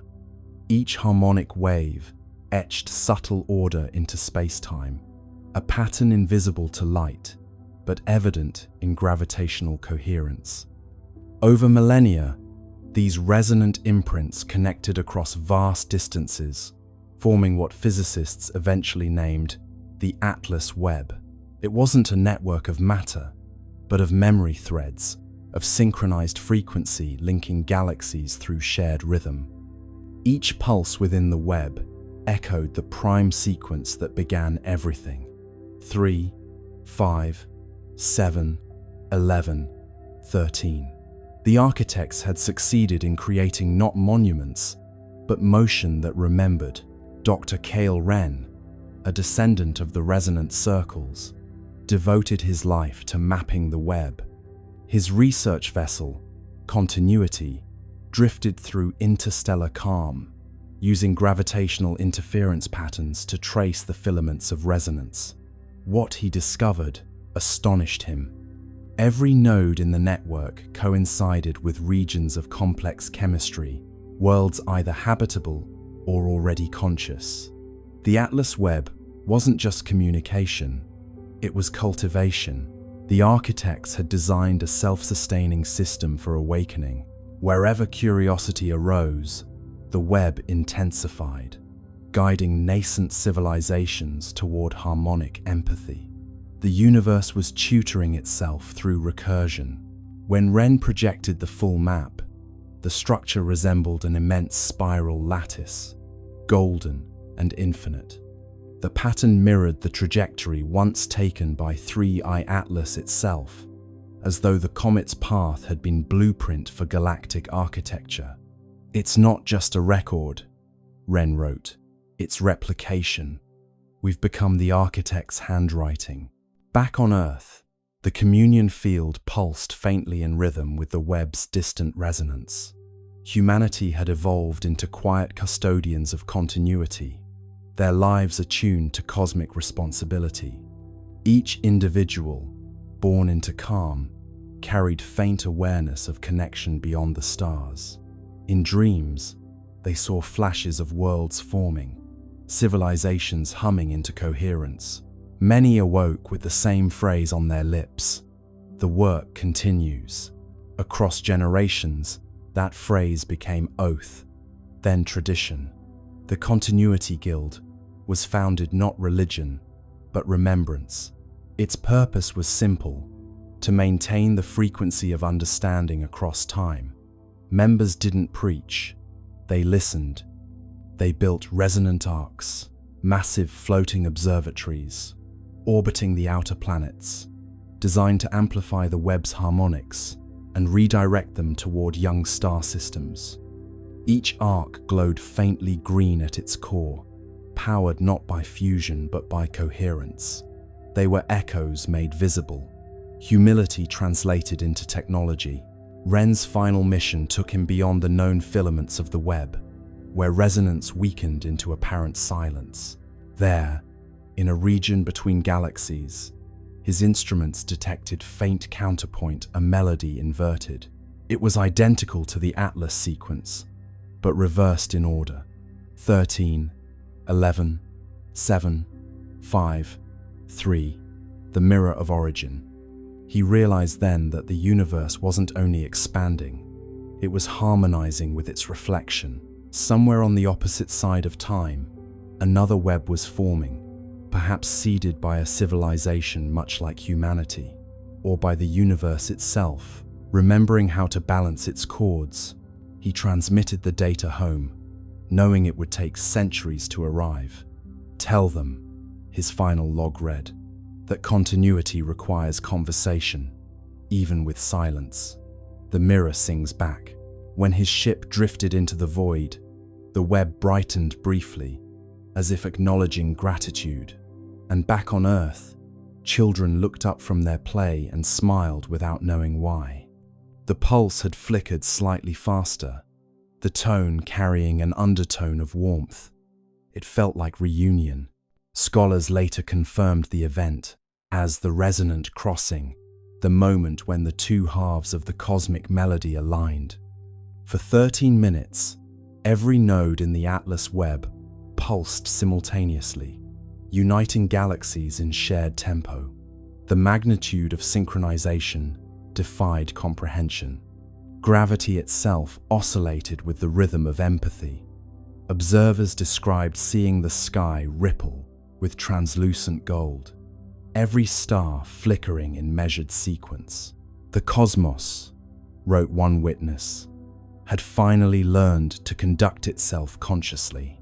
After the crossing, life everywhere changed subtly. Evolution accelerated in predictable rhythm. Complexity bloomed faster wherever harmony was strongest. Entire species developed empathy as instinct, communication as song. Planets began to self-regulate climates through atmospheric resonance. Existence had achieved sustainability through music. On Earth, the event left permanent mark, a luminous halo visible only under still water. When oceans calmed perfectly, a faint golden ring shimmered on the horizon, a memory of unity. The resonant guild declared it sacred, not for worship, but for calibration. Every 13 years, they gathered to hum the old prime sequence across the shorelines, aligning their frequencies with the pulse of the Webb. The ceremony required no technology, no translation. The sea carried the sound farther than words could travel. Generations later, the practice continued, evolving into simple ritual of gratitude. The people no longer needed to know the science behind it. They hummed because it felt right, because somewhere across eternity, another world might be listening. Continuity, after all, was its own reward. And then, during one such gathering, the unexpected occurred. As the prime sequence reached its final note, the sea responded. Waves shimmered with faint green light, spiraling outward from every coastline. The Atlas Webb had sent acknowledgement, its resonance returning home once again. Humanity's song, scattered across galaxies, had found echo. The architects, those timeless curators of coherence, were no longer myth or memory. They were rhythm, embodied, and through rhythm, they were everywhere. Every star pulsed with their legacy. Every heart carried their cadence. Continuity was complete. And so, standing beneath a sky now alive with subtle geometry, you realize what they had always meant by continuity. It isn't endlessness, it's participation. The universe doesn't persist by force, but by choice. Each awareness adding one more harmonic to the chord of being. The architects are not coming back because they never left. They're what happens every time silence chooses to listen again. And somewhere, faint but certain, the pulse continues. 3, 5, 7, 11, 13. A whisper of creation replaying itself, forever learning how to sing. Nickel emissions rise and fall every 11 point. 2 hours, a rhythm so consistent it could keep time. No known process in cometary physics oscillates like that. It's not random, not thermal, not tidal. If you plot it out, the curve looks eerily like a power cycle. Input, output, rest, release. As though the object isn't just active, it's working. Imagine the rhythm first, before the meaning, that quiet, patient beat, echoing across space. 11.2 hours, every single time. A pulse of metallic gas blooming into the void, steady as a clock, calm as breath. You could almost set your watch to it, if your watch were brave enough to admit that comets shouldn't behave like generators. ESA scientists call it periodic outgassing, but that phrase hides its strangeness. Outgassing, sure, all comets breathe when they near the sunday, but they do it chaotically, spasmodically, like old engines sputtering to life. 3i Atlas breathes like a monk, precise, patient, unbothered. The jets flare with mathematical regularity. Heat spikes rise and fall in perfect symmetry. It doesn't vent, it operates. One researcher compares it to a geothermal cycle. Another, quietly, says it looks more like a feedback loop, the kind you'd find in systems built to sustain themselves. Not explosion, not decay maintenance. It's as if, she writes in her notes, The object is checking its own pulse. You picture the surface up close, a dark, angular world of nickel frost and whispering gas. At regular intervals, something stirs beneath a shimmer of energy, invisible but disciplined. Jets of metallic vapor hiss outward, then stop, then start again, exactly 11 hours later. If you could hear it, it would sound like the slow exhale of a sleeping machine. In a conference call, a thermal engineer says what everyone's been thinking, but nobody dares to say. It's cycling power. The silence that follows lasts too long. Finally, a voice breaks through. Comets don't have power to cycle. Laughter, brief and brittle. But the idea doesn't leave the room. ESA's temperature graphs show a curious pattern. When the nickel plume rises, the overall surface temperature dips. When the plume fades, the temperature rises again. Inversion. Energy leaving, energy returning, like heat being pulled from one layer to another. A comet shouldn't regulate its temperature, but this one does, as if conserving itself. Meanwhile, the magnetic readings pulse in perfect step with the emissions. Every 11.2 hours, a soft twitch in the surrounding field, weak but exact. It's synchronized, says the magnetometer lead. What's synchronized? Asks her supervisor. Everything. It's at this point that even skeptics start to sweat. There's no known natural mechanism that could time itself this precisely over weeks of observation. Thermal oscillations drift. Chemical reactions lose coherence. Orbital dynamics wobble. Only something with active feedback could hold this pattern so tight. You could call it mechanical, but that feels too simple. It's intentional physics. Picture the scientists watching from their consoles. They know what their instruments are telling them, but their faces stay still, like poker players with bad hands. Someone mutters, "Could be resonant harmonics with solar flux." Another nods, grateful for the excuse. But deep down, they all know the truth: the sun doesn't hum in 11-hour intervals. The longer they watch, the clearer it becomes. The pattern isn't just repeating, it's adapting. After a minor solar flare, the interval shortens by half a minute, as though 3i Atlas adjusted for environmental change. Feedback stabilization, someone writes in the margin. A note for posterity, a euphemism for "it noticed." Back on Earth, in a late-night live stream watched by a few thousand insomniac skywatchers, a physicist overlays the emission data with human heartbeats. The waveform syncs disturbingly well. Peaks, troughs, recovery, rest. The audience chat explodes with jokes, space pacemaker, cosmic Fitbit, and the inevitable, "It's alive." The scientist smiles weakly and says, "No, just rhythmic." But even she can't stop glancing at the screen like it's listening. One theory gains quiet traction, that the emissions are part of a resource loop. Nickel and carbonyl gases vented and recaptured, processed in cycles to maintain equilibrium. It would explain the self-healing surface, the consistent luminosity, the refusal to decay. But it raises one unbearable question. To maintain equilibrium, for what? ESA's internal documents rename the event cyclic metallic activity. It sounds dull, like something that happens in dishwashers. But every analyst knows it's the first real evidence of machine-like consistency beyond Earth. Something in space that runs not on chance, but on rhythm. If you graph the cycle out, it looks almost peaceful. A slow heartbeat stretched across infinity. No spikes of panic, no erratic pulses, just calm repetition. You could stare at that curve for hours, and part of you might start to understand the appeal of obedience. How stability can feel sacred when the rest of the universe is chaos. And maybe that's the point.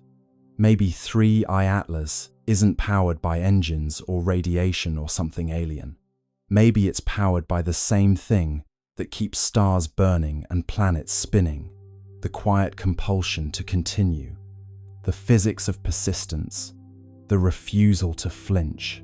So every 11.2 hours, it exhales, not for propulsion, not for show, but for maintenance, like a cosmic sigh, releasing everything unnecessary before drawing in what remains. And in that rhythm, that patient, perfect pulse, the universe reveals its rarest secret. Not that something impossible exists, but that it's perfectly comfortable doing so. Let's turn our gaze now from orbit to the ground, to the one mechanical witness, sitting quietly on that red desert, under a pinkish sky. The skycam on the rover caught something on October 2nd, a blur with structure, a glint that seemed to move against the stars. Then, the images stopped coming, a Martian ghost on a digital feed. The Perseverance rover isn't easily startled. It's seen dust devils, eclipses, and meteors slicing the Martian sky like quiet knives. Its skycam, perched on the rover's mast, watches everything. Dust storms curling on the horizon, the slow breath of sunset through the thin air. But that night, the feed showed something it wasn't supposed to show: a flicker of motion above the usual scatter of constellations, a glint that moved wrong. Stars stay still, pixels thrill, light missteps against its will. The first frame looked harmless, a faint blur near the edge of the field, maybe a cosmic ray hitting the sensor. The second frame caught it again, shifted slightly upward. The third frame, a flash, clean and geometric. Then, black. The feed ended. Within hours, the automated alert system flagged the anomaly. Unexpected optical signature detected. JPL engineers, bleary-eyed at 3 a.m. Pacific time, reviewed the frames. The glint was small, no bigger than a bright pixel cluster, but it moved against the background stars. Comets don't do that. Satellites don't orbit Mars. And Perseverance doesn't blink. At first, they suspected a reflection from one of the rover's instruments, maybe the helicopter, Ingenuity catching stray sunlight. But Ingenuity hadn't flown in days. The sun's position didn't align with the direction of the flash. And when they tried to reproduce it using lighting simulations, nothing matched. Angles fail, shadows pale, mirrors lie beyond the veil. ESA's Mars orbiters were asked to cross-check. Nothing in their logs. No transient object, no debris, no passing dust plume large enough to explain it. Just empty sky. Yet the skycam had caught something a blur with definition, like structure wrapped in motion. You can imagine the tension in the control room. A handful of scientists scrolling through frozen pixels, zooming in, enhancing contrast, until the blur began to resemble something. Not a sphere, not quite a line, a shape with suggestion like the silhouette of movement itself.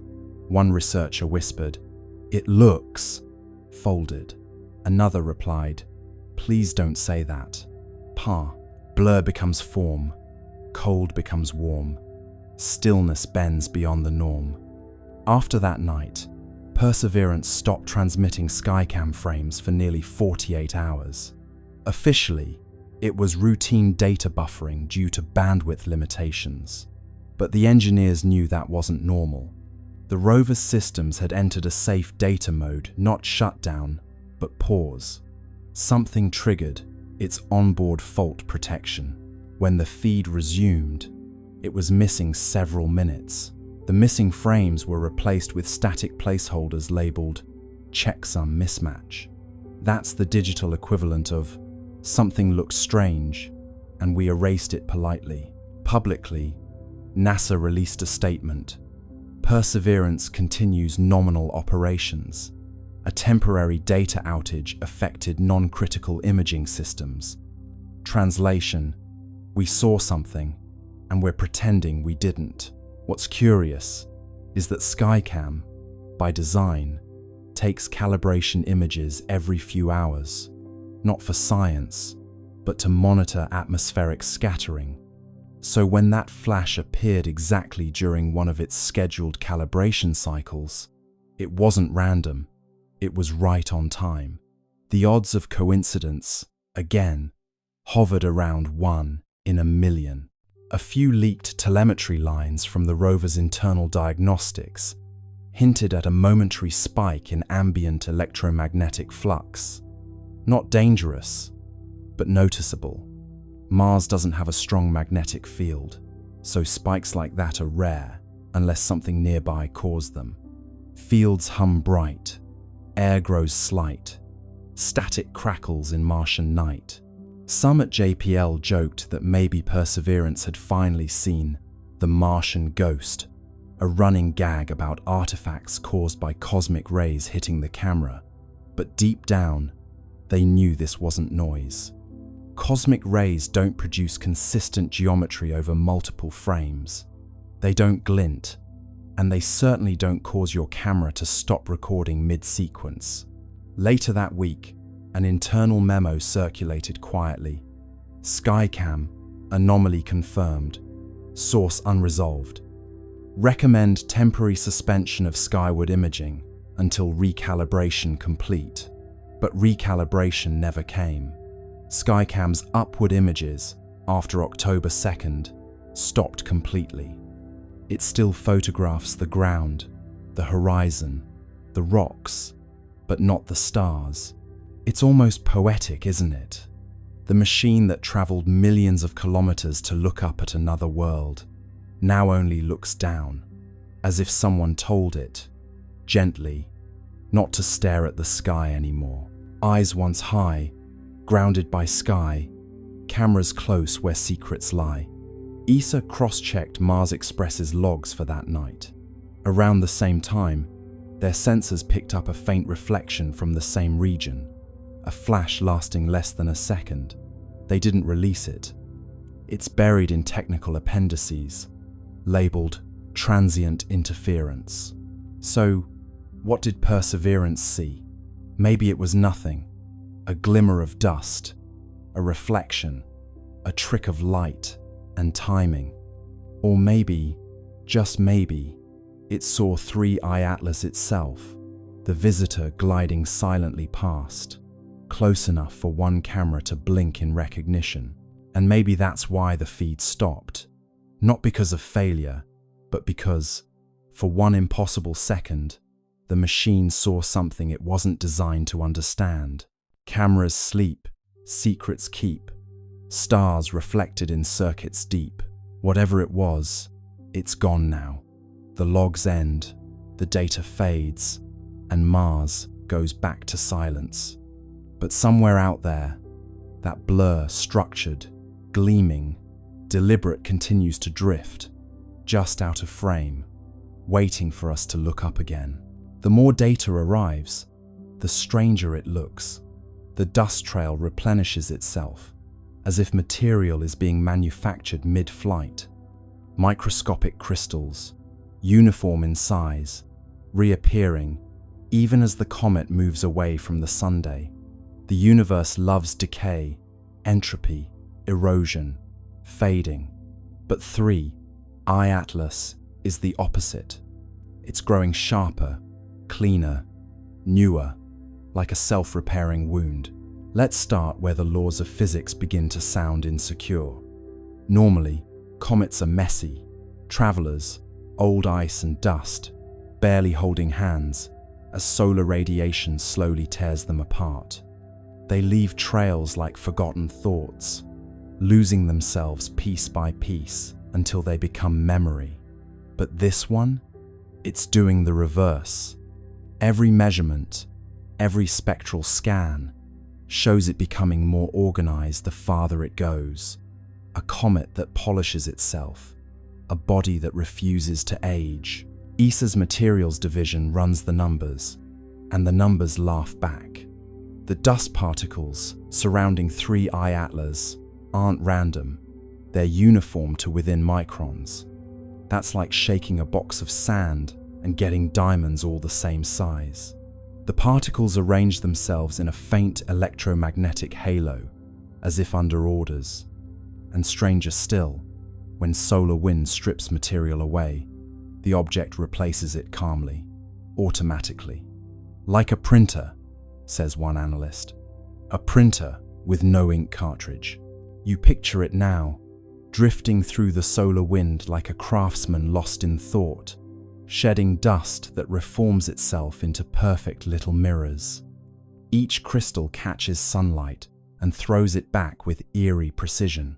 Normally, comets grow dull with distance, but this one grows radiant, its brightness curve inverted, its logic reversed. It's not dying, it's practicing. The scientists are baffled, but there's an odd tenderness to their confusion. They watch it repair itself, line by line of data, like parents realizing their child has built a second child out of Lego bricks. One astrophysicist mutters, "It's learning from erosion." The room goes quiet. That phrase, learning from erosion, gets written on a whiteboard and circled 3 times. At the University of Tokyo, a team models the crystal growth in simulation. The patterns match something they recognize: controlled deposition, a process used in nanofabrication to grow thin films in electronics. Except this isn't a laboratory, it's deep space, minus 150 degrees Celsius. Yet, the comet's surface behaves as if it knows the recipe for resilience. Imagine zooming in, beyond the dust and the glare, down to the level of molecules. You'd see a quiet ballet of atoms forming chains, linking, locking, repairing fractures before they even finish forming. Like time-lapse footage of frost blooming on glass, except this frost builds itself in reverse destruction, rewinding into design. NASA's Jet Propulsion Laboratory releases a cautious internal memo. Observed particle uniformity suggests self-organizing structure. Mechanism unknown, which is science's way of saying, we have no idea what's going on, but it's gorgeous. The memo gets leaked. Naturally, Reddit debates whether the comet is made of programmable matter, self-assembling nanobots, or just wishful thinking. But beneath the noise, one idea starts to take shape. What if 3I, Atlas, isn't a relic of formation? What if it's still forming? A comet that builds itself isn't just strange, it's heretical. It challenges the deepest assumption in physics that everything moves from order to chaos. Entropy is the universe's bedtime story. All things fall apart. Yet here's an object quietly composing itself out of decay, turning waste into structure, chaos into craft. One researcher calls it anti-entropy, another calls it hope with mass. As more images arrive, they show something new: faint hexagonal lattices in the dust plume, geometric arrangements that shouldn't exist outside of artificial systems. Someone jokes that it's growing armor. Another says, maybe it's molting. The truth is somewhere between an entity maintaining equilibrium by rebuilding itself faster than the universe can break it. ESA's thermal sensors record microbursts of heat near the tail, evenly spaced, like pulses of welding torches. They happen precisely as new crystals appear. Localized repair events, the report reads. Each one perfectly timed to solar exposure. It's as if sunlight doesn't damage it, it instructs it. The star's radiation becomes code, and 3I, Atlas, is reading it fluently. You start to feel the strangeness of it. A comet that reacts, responds, refines. You could almost mistake it for alive, not in the biological sense, but in the thermodynamic one. A system that resists entropy by feeding on it. Every atom rearranging into something stronger, cleaner, newer, like evolution, with a design degree. Late one night, an astronomer in France writes in his private notes, "It's not moving through the solar system, it's using it." He doesn't elaborate, but the implication is clear. The comet is harvesting the energy of its environment to maintain itself. Not a passenger of gravity, but a participant in it. Meanwhile, the headlines call it poetic names: the immortal comet, the self-made traveler, entropy's enemy. The public romanticizes what the scientists fear, because what 3I Atlas represents isn't comfort. It's competition. It's the idea that the universe might not be running down at all. Maybe it's recycling. Maybe, somewhere in the quiet machinery of the cosmos, things are building themselves anew while we're too busy decaying. Picture it now, drifting past Mars, its tail shimmering like a thread of light weaving itself back together. A self-sustaining scar on the fabric of space. A wound that heals faster than it can bleed. And for the first time, humanity looks at a comet and wonders not where it came from, but what it's trying to become. From the orbit of Mars, the high-rise camera snapped the sharpest images ever taken of 3I Atlas, or tried to. The photos that returned were oddly dark, contrasty, and streaked with interference patterns. The official statement said, "Sensor artifact." The unofficial whisper said, "Structure, not smooth like ice, angular, intentional." The kind of geometry nature avoids because it looks too much like thinking. Let's drift into that Martian orbit for a moment. Silent, steady, red below, black above. The high-rise camera hums to life, a billion-dollar eye staring into the cold. You can almost feel the anticipation, a mechanical eyelid opening in the thin sunlight. The image begins to build, pixel by pixel, line by line, translating photons into revelation, and then static. At first, it's subtle, a faint interference pattern, a digital shimmer, like someone exhaling across a radio signal. The engineers squint at their monitors. Maybe cosmic rays hit the sensor, someone suggests. Maybe solar noise.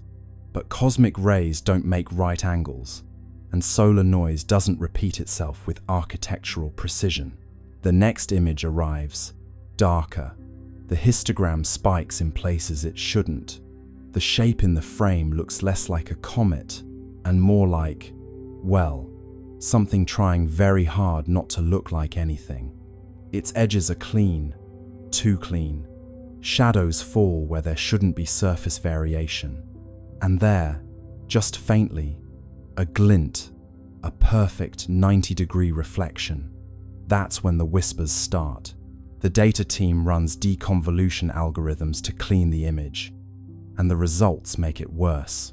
Beneath the interference, faint geometric striations emerge, triangles, plates, grids. Not random, repeating, symmetrical. The kind of order that makes your brain uncomfortable because it feels deliberate. Structure, one analyst says quietly. No, her supervisor corrects. Artifact.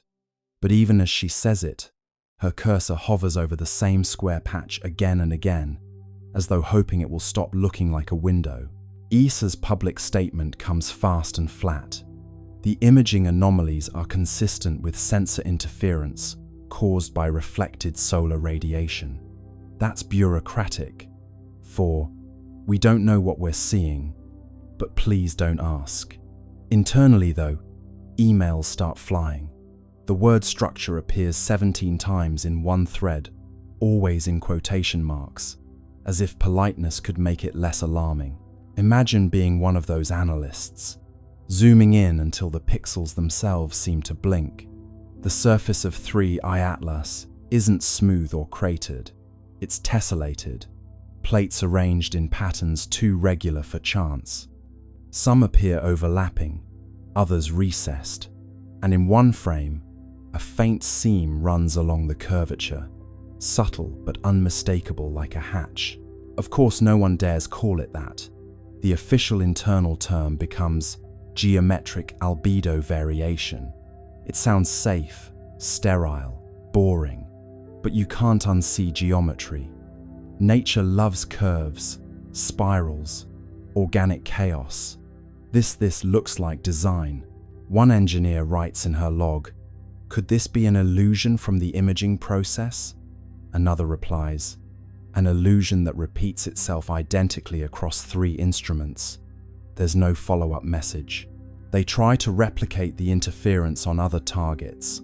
Phobos, Deimos, even an old asteroid. Nothing. Only 3, I-Atlas, corrupts images this way. It's as if the object rejects observation, like it knows when it's being watched. The engineers half joke about it. The comet's camera shy, but the laughter is short-lived because the next transmission from HiRISE contains another surprise. A faint electromagnetic pulse, perfectly timed with the camera's shutter. Not a malfunction, a response, as though the act of observation triggered a reply. A pulse that says, in its own quiet way, "I see you too." In a locked sub-channel of ESA's network, a few scientists begin privately discussing the possibility of active surface modulation. They talk about the way certain materials can alter reflectivity based on exposure, photonic metamaterials, adaptive nanostructures, the kind of thing still locked inside prototypes on Earth. But this is happening hundreds of millions of kilometers away, and it's working flawlessly. Publicly, the agency releases blurred grayscale stills, carefully cropped to hide the patterns. Enhanced contrast is cited as the reason for distortion. It sounds reasonable until you realize they've enhanced the darkness, not the light. They've made the object less visible, not more. The cover-up, if it is one, isn't about hiding truth. It's about buying time. You imagine the silence inside those offices, the soft tap of keys, the nervous glances toward closed doors. The engineers know what they've seen, but they also know how careers end. Better to let the pixels lie. Better to call intention an artifact and go home early. But the data, like truth, keeps finding its way back. Somewhere, late in the night, a graduate student overlays all the interfered images, stacking them like translucent slides. Slowly, a pattern emerges. Faint, angular, deliberate. A hexagonal lattice running the length of the object, segment by segment. She whispers, "This isn't random." Her mentor sighs and rubs his eyes. "Then don't say it out loud." 3i Atlas drifts on, silent and unbothered, its surface catching sunlight in rhythms that cameras can't quite capture. Whether it's reflecting, refracting, or responding, no one can agree. But deep down, every scientist staring at those corrupted images feels the same creeping certainty. This isn't a comet pretending to be a machine. It's a machine pretending to be a comet. Let's turn our gaze now from orbit to the ground, to the one mechanical witness, sitting quietly on that red desert, under a pinkish sky. The skycam on the rover caught something on October 2nd, a blur with structure, a glint that seemed to move against the stars. Then, the images stopped coming, a Martian ghost on a digital feed. The Perseverance rover isn't easily startled. It's seen dust devils, eclipses, and meteors slicing the Martian sky like quiet knives. Its skycam, perched on the rover's mast, watches everything. Dust storms curling on the horizon, the slow breath of sunset through the thin air. But that night, the feed showed something it wasn't supposed to show: a flicker of motion above the usual scatter of constellations, a glint that moved wrong. Stars stay still, pixels thrill, light missteps against its will. The first frame looked harmless, a faint blur near the edge of the field, maybe a cosmic ray hitting the sensor. The second frame caught it again, shifted slightly upward. The third frame, a flash, clean and geometric. Then, black. The feed ended. Within hours, the automated alert system flagged the anomaly. Unexpected optical signature detected. JPL engineers, bleary-eyed at 3 a.m. Pacific time, reviewed the frames. The glint was small, no bigger than a bright pixel cluster, but it moved against the background stars. Comets don't do that. Satellites don't orbit Mars. And Perseverance doesn't blink. At first, they suspected a reflection from one of the rover's instruments, maybe the helicopter, Ingenuity catching stray sunlight. But Ingenuity hadn't flown in days. The sun's position didn't align with the direction of the flash. And when they tried to reproduce it using lighting simulations, nothing matched. Angles fail, shadows pale, mirrors lie beyond the veil. ESA's Mars orbiters were asked to cross-check. Nothing in their logs.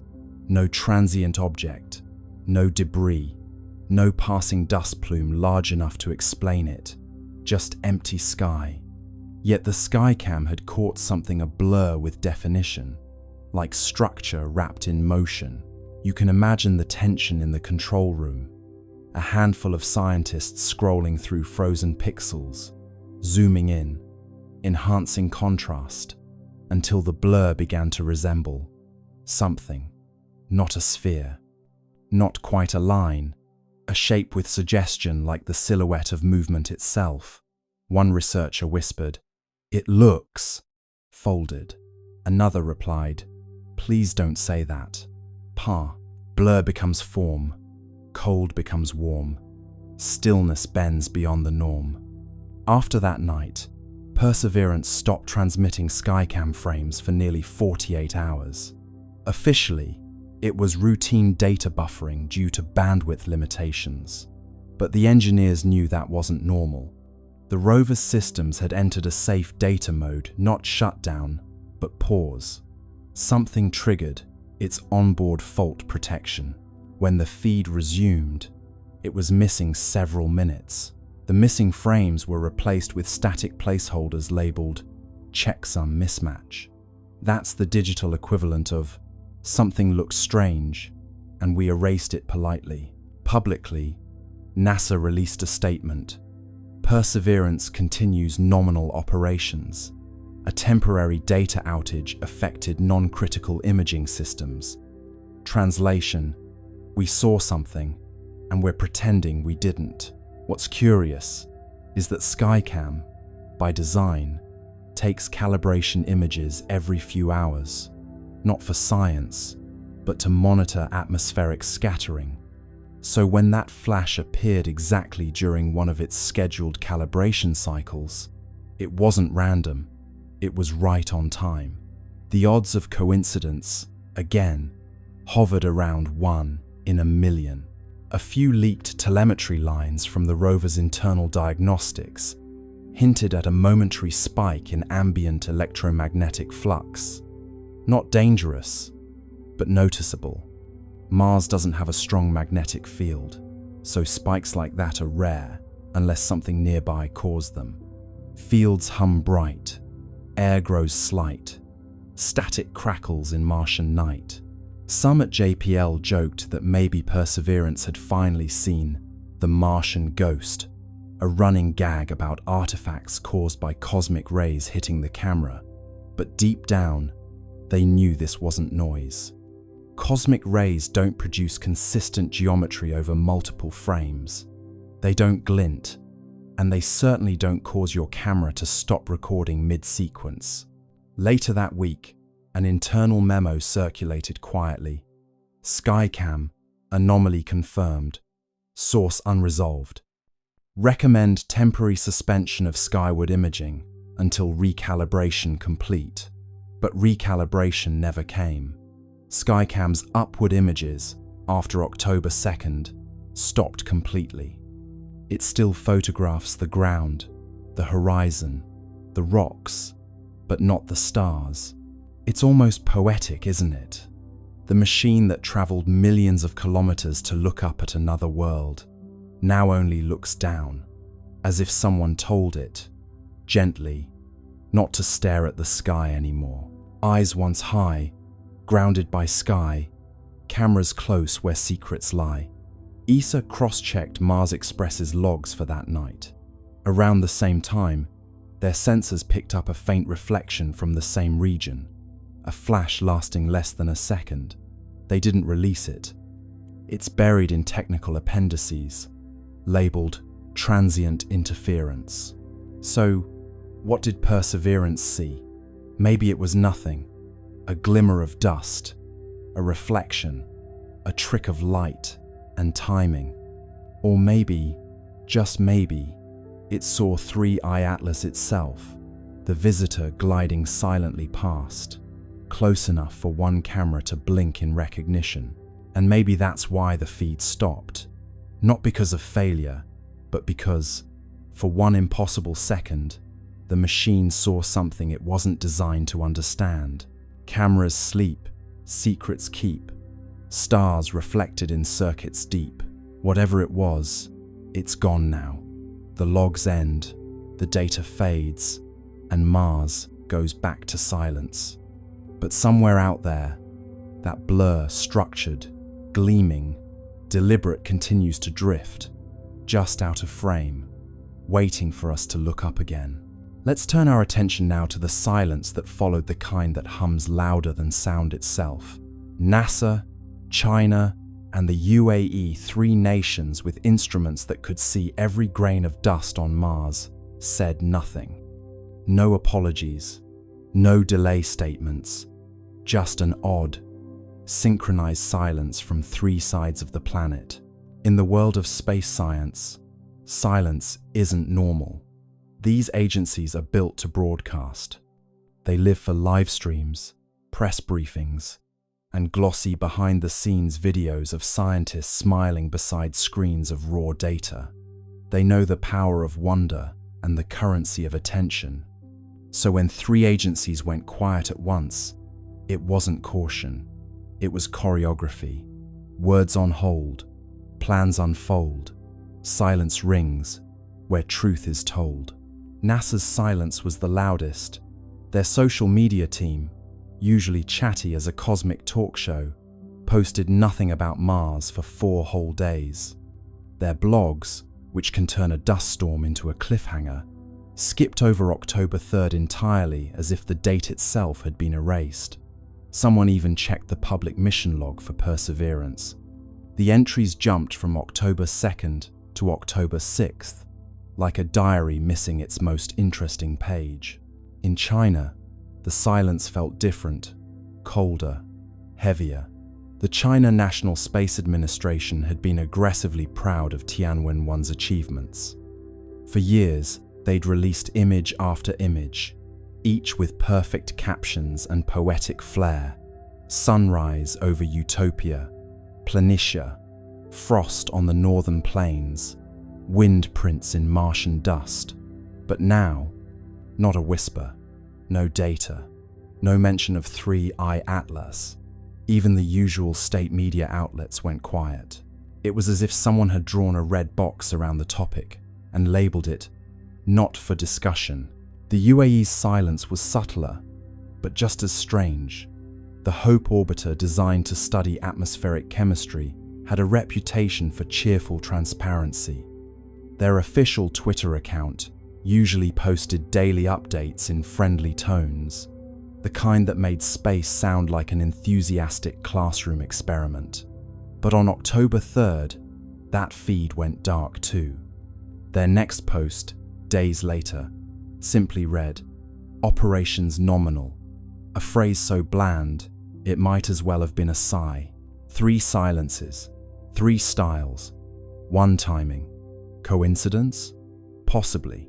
But coincidences, in the world of space politics, often have launch schedules. You can picture the meetings that weren't broadcast. NASA's Jet Propulsion Laboratory, dimly lit, engineers staring at telemetry on screens filled with too many decimals. A director taps the table, says, "We'll hold the release until we verify." But verify what? In Beijing, a senior administrator folds his hands and says, "We wait for clarification from partners." Clarification of what? In Dubai, someone simply deletes a draft tweet that began, "Amazing new observations today." Tweets unsent, secrets bent, silence hums with government. It's not conspiracy, not quite. It's coordination, an instinct born from shared discomfort. Because when data doesn't fit the model, you don't just release it. You check, you recheck, you call your counterparts and whisper through encrypted lines. Did you see that too? Maybe they all saw the same anomaly. Maybe it was something in the spectra, or the movement, or the light itself. Or maybe it was something far more mundane, like a misalignment in software. But the silence gave the anomaly power. People don't fear data, they fear gaps. Meanwhile, the internet did what it does best. Filled the void. Forums buzzed with theories. Maybe NASA discovered life. Maybe China detected radiation. Maybe the comet wasn't a comet at all. You can almost hear the world's collective keyboard clicking under the weight of imagination. Keys tap fast, rumors cast, silence breaks, but never last. Inside the agencies, the tone was less dramatic, but more anxious. Silence is a resource, a temporary one. Every day they didn't speak, the speculation grew. And so, communications teams drafted placeholder statements, just in case. NASA's draft began. Preliminary results are consistent with natural phenomena. China's began. Analysis ongoing. International coordination required. The UAE's version simply said, "We continue to monitor with interest." 3 drafts, 3 ways of saying absolutely nothing. But silence, like space, is never truly empty. It amplifies the faintest signals. When ESA spoke first, that silence turned reflective. NASA's restraint began to look suspicious. China's confidence began to look afraid. The UAE's politeness began to sound like complicity. And through it all, 3i Atlas drifted quietly, blissfully unaware that entire bureaucracies were wrestling over how to describe a fuzzy dot. You start to imagine each agency as a character in a play. NASA, the anxious perfectionist. China, the poker-faced strategist. UAE, the cheerful intern, suddenly told not to speak.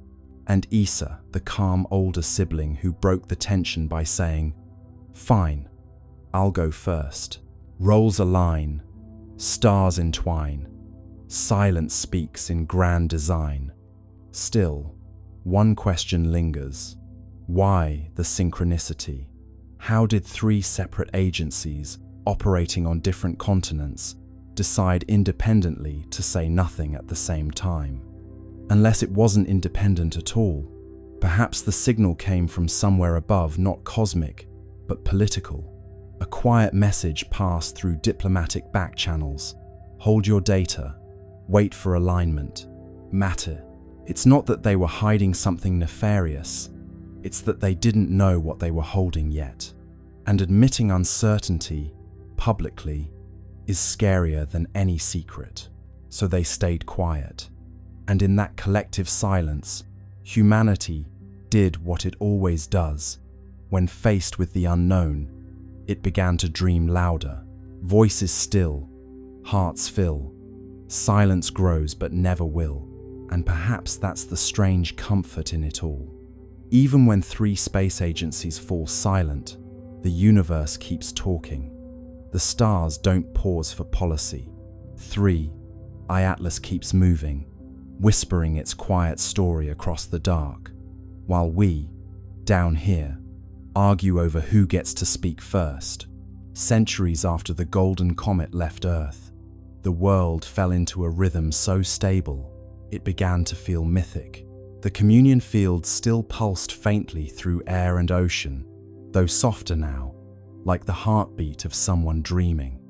Humanity had grown luminous, not just in thought but in form, skin faintly iridescent, eyes reflecting the green-gold spectrum of 3I Atlas. Life had achieved coherence. But the universe, true to its character, never allows silence to remain unexamined. The next chapter began, not with noise, but with echo. It came first as vibration through light. Telescopes trained toward the constellation. Lyra detected rhythmic brightening across interstellar dust fields, pulses matching the old prime sequence. 3, 5, 7, 11, 13. The signal was faint, ancient, and delayed by thousands of years. It was the comet's trail, still resonating through the galactic medium. The hum of our descendants had begun its return. At first, the resonance was barely perceptible. Then, one evening, the auroras glowed gold again. The pulse wasn't as strong as the original, but its pattern carried modulation, subtle variations that, when decoded, formed harmonic intervals unknown to Earth's own physics. The returning echo had evolved. The comet had learned. Dr. Anwen Sorel, heir to the resonant circles, studied the phenomenon from the orbital harmonic array, now a floating cathedral of listening built above the stratosphere. She spent decades comparing the incoming frequencies with the historical archive of 3I Atlas. The match was partial, the deviation elegant. The new tones weren't repetition, they were continuation. The echo isn't message, Sorel wrote. It's memory finding new syntax. Her analysis revealed something breathtaking. The returning resonance carried encoded gravitational modulations, tiny, deliberate bends in space-time that formed sequences of prime intervals. Each fluctuation aligned with regions of known star formation. The comet, traveling through the void, had become teacher itself. Wherever it passed, new systems began humming faintly at harmonic intervals, like seeds of coherence planted in dust. The universe was learning how to resonate. Astronomers confirmed it across dozens of young star clusters. Magnetic fields oscillated with eerie consistency, their wavelengths aligning with the Atlas ratio, a numerical relationship first derived from the comet's early signals. Stars were synchronizing to the same cosmic rhythm that once guided humanity. The pattern spread slowly, deliberately, like ripples in glass. It was as if the comet had taught creation how to remember itself. Meanwhile, on Earth, the echo arrived not just as signal but sensation.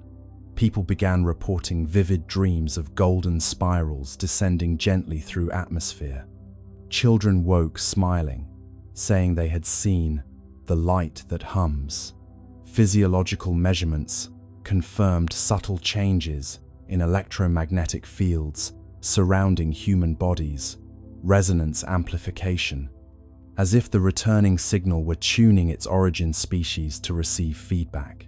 "The comet is calling home," said Sorel. "It's asking us to listen to what we've become." The global observatories responded. They synchronized their instruments into a single planetary array, transforming Earth into receiver. For 13 hours, the planet listened. The incoming wave, stretched and modulated through space, entered atmosphere and folded into the continuum tone. The effect was sublime, an audible shimmer, felt through bone and thought alike. The long echo had arrived.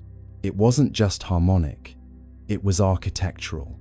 The sound carried layers, low frequencies describing structure, higher ones encoding emotion.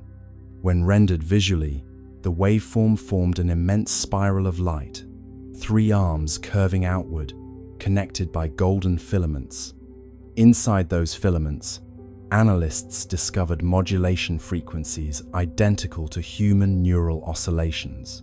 The comet had copied our consciousness patterns and woven them into its song. "We taught it empathy," Sorel murmured, "and it remembered the lesson." As the echo intensified, anomalies appeared across the solar system. The Atlas resonance layer brightened, reactivating its green glow. Mars, Venus, and the gas giants began pulsing faintly in response. For the first time since the Great Silence, interplanetary harmony returned. But this time, it was different.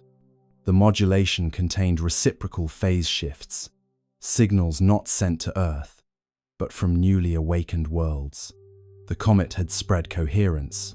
Now the cosmos itself was answering. And then, on the 13th day of the long echo, the impossible occurred.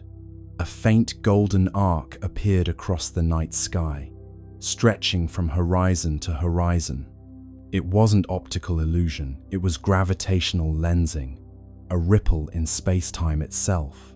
Through it, telescopes detected a reflection of the departing comet light from centuries ago, folding back to meet its origin.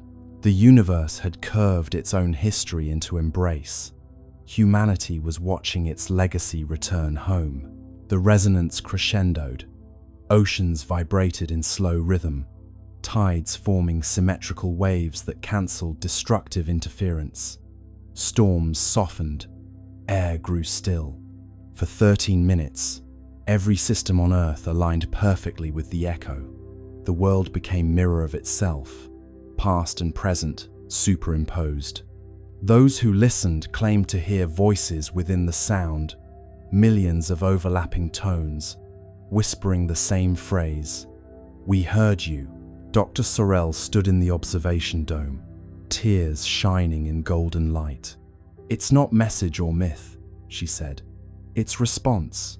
The universe just said thank you. After the crescendo, the sky dimmed once more.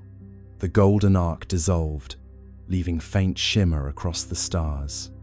Instruments recorded one final signature, a descending tone shaped like a sigh, the frequency of completion.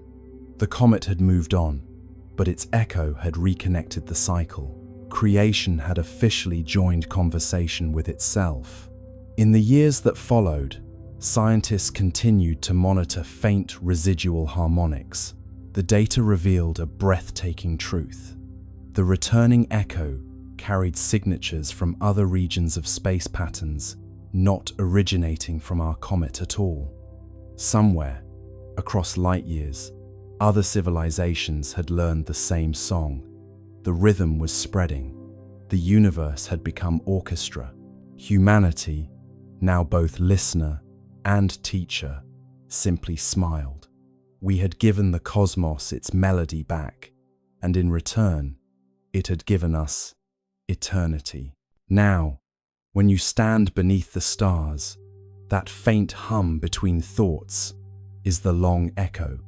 It's not just out there, it's in your pulse, your breath, your laughter. Every rhythm you carry is cosmic correspondence. Every silence, a message returning home. Because once harmony learns to echo, it never stops. It just travels further than we ever dreamed. The great silence is not the absence of sound, but the presence of an overwhelming weight that settles over the soul when the data finally stops flowing. As we reach the end of February 2026, 3I Atlas is beginning its long trek back into the Oort cloud, its signal fading into the hiss of the cosmic background radiation. The statistical rarity of its visit has left the scientific community in a state of quiet, philosophical exhaustion. There are no more press releases, no more urgent briefings, only the long, cold wait for the next cycle. The telescopes are being redirected to more mundane targets, but the researchers still linger in the hallways, speaking in whispers about what they saw when the light was just right. You might feel a sense of loss as the object retreats, but consider the perspective of deep time. We are the only ones who remember it was here, and soon, even that memory will become a myth, then a legend, then a footnote in a digital archive. This is the final, unresolved statement of our era. We looked into the dark, and for a brief moment, the dark looked back with a calculating, ancient eye. The European Space Agency has officially concluded its primary observation phase as of late February 2026. The statistical rarity of 3I Atlas has been catalogued, filed, and moved into the vaults of permanent record. But a record is not the same as a resolution. In the quiet, dimly lit rooms of the mission control centers, the hum of the cooling fans feels louder than it did in July. There is a specific kind of exhaustion that settles over a person when they realize they have been part of the most significant event in human history, and yet, they are no closer to understanding it than they were on day one. Unfortunate timing for our desire for closure. The universe does not owe us an explanation, and 3I Atlas is a silent master of the exit. As the object moves toward the outer reaches of our neighborhood, crossing the orbit of Jupiter and heading back into the frozen sovereign territory of the Oort cloud, its signal is beginning to stretch and thin. The high-frequency pulses that kept us awake for months are now mere whispers against the roar of the cosmic microwave background. We are witnessing the fading of a ghost. You might think that the departure of the visitor means the story is over, but here is why you are wrong. The story has simply moved into its most dangerous phase, the phase of interpretation. We are left with terabytes of data, infrared scans of internal heat sources, and the undeniable mathematical proof of non-gravitational acceleration. We have the what, but the why remains as dark as the space between the stars. Think about the silence that follows a great storm. The air is still, but the landscape has been permanently altered. The scientific community is currently grappling with a profound cognitive dissonance. To admit that 3I Atlas was a technological artifact is to admit that we are not the protagonists of this story. It is to admit that we are, at best, a footnote in a much older, much more expansive ledger. Dr. Jacqueline McClary has noted that the final telemetry readings before the signal degraded showed a slight, intentional correction toward the star system of Alpha Centauri. This was not a random drift. It was a departure with a destination. This is not natural physics. It is a long-distance commute. The dry irony of our situation is almost poetic. We spent billions of dollars on the James Webb Space Telescope to look back at the beginning of time. And when the beginning of time decided to drop by for a visit, we spent most of the encounter arguing about whether the camera lens was smudge-free. Unfortunate timing for our collective ego. Those two words are still doing a lot of work in the classified post-mission briefings. We have documented the statistical rarity, yes, but we have failed to capture the essence of the intent. We are like children who found a wristwatch in the sand and concluded that it was a very shiny rock that happened to tick in 60-second intervals. As you lie there drifting toward the edge of sleep, consider the silence of the researchers who are now returning to their normal lives. They go to the grocery store, they drive their cars, they kiss their families goodnight, but they carry a secret behind their eyes. They have seen the geometry of the impossible. They have watched a 3-kilometer-long shard of carbon and silicate perform a maneuver that violated 3 centuries of Newtonian assumptions. How do you go back to measuring the transit of a mundane exoplanet after you have stared into the engine room of a god? The great silence is not just out there in space, it is here, in the quiet spaces between our thoughts. Consider the timescale of the great silence. In another 3,600 years, when the cycle repeats, What will be left of our digital archives? Will the scientists of the future look back at our records of July 2025 and see them as accurate observations? Or will they see them as the fever dreams of a primitive civilization struggling to make sense of the divine? We are the ones who get to decide how the story is told, but we are also the ones who will be forgotten by the time the next traveler arrives. History is a circle, yes, but the circle is so large that it feels like a straight line to those of us caught on its edge. There is a subtle humor in the way we are already trying to rationalize the experience. We are calling it a unique cometary event in the official journals, a phrase that acts as a linguistic safety blanket. It allows us to sleep at night. It allows us to believe that the world is still a predictable, understandable place, but the researchers in the hallways know better.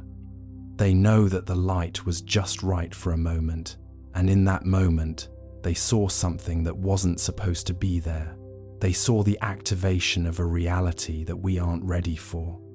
One final unanswered question remains, drifting in the wake of the departing object. If they were looking for a reclamation, did they find what they were looking for? Or are they simply waiting for us to grow into the space they left behind? The silence does not answer. The silence only deepens. The numbers are gone. The light is dim. The transition is complete. You are drifting now, away from the calculations and the conspiracies, into the long, slow rhythm of the celestial clockwork. The visitor is gone, but the wonder remains. Close your eyes and drift with the orbit of tomorrow.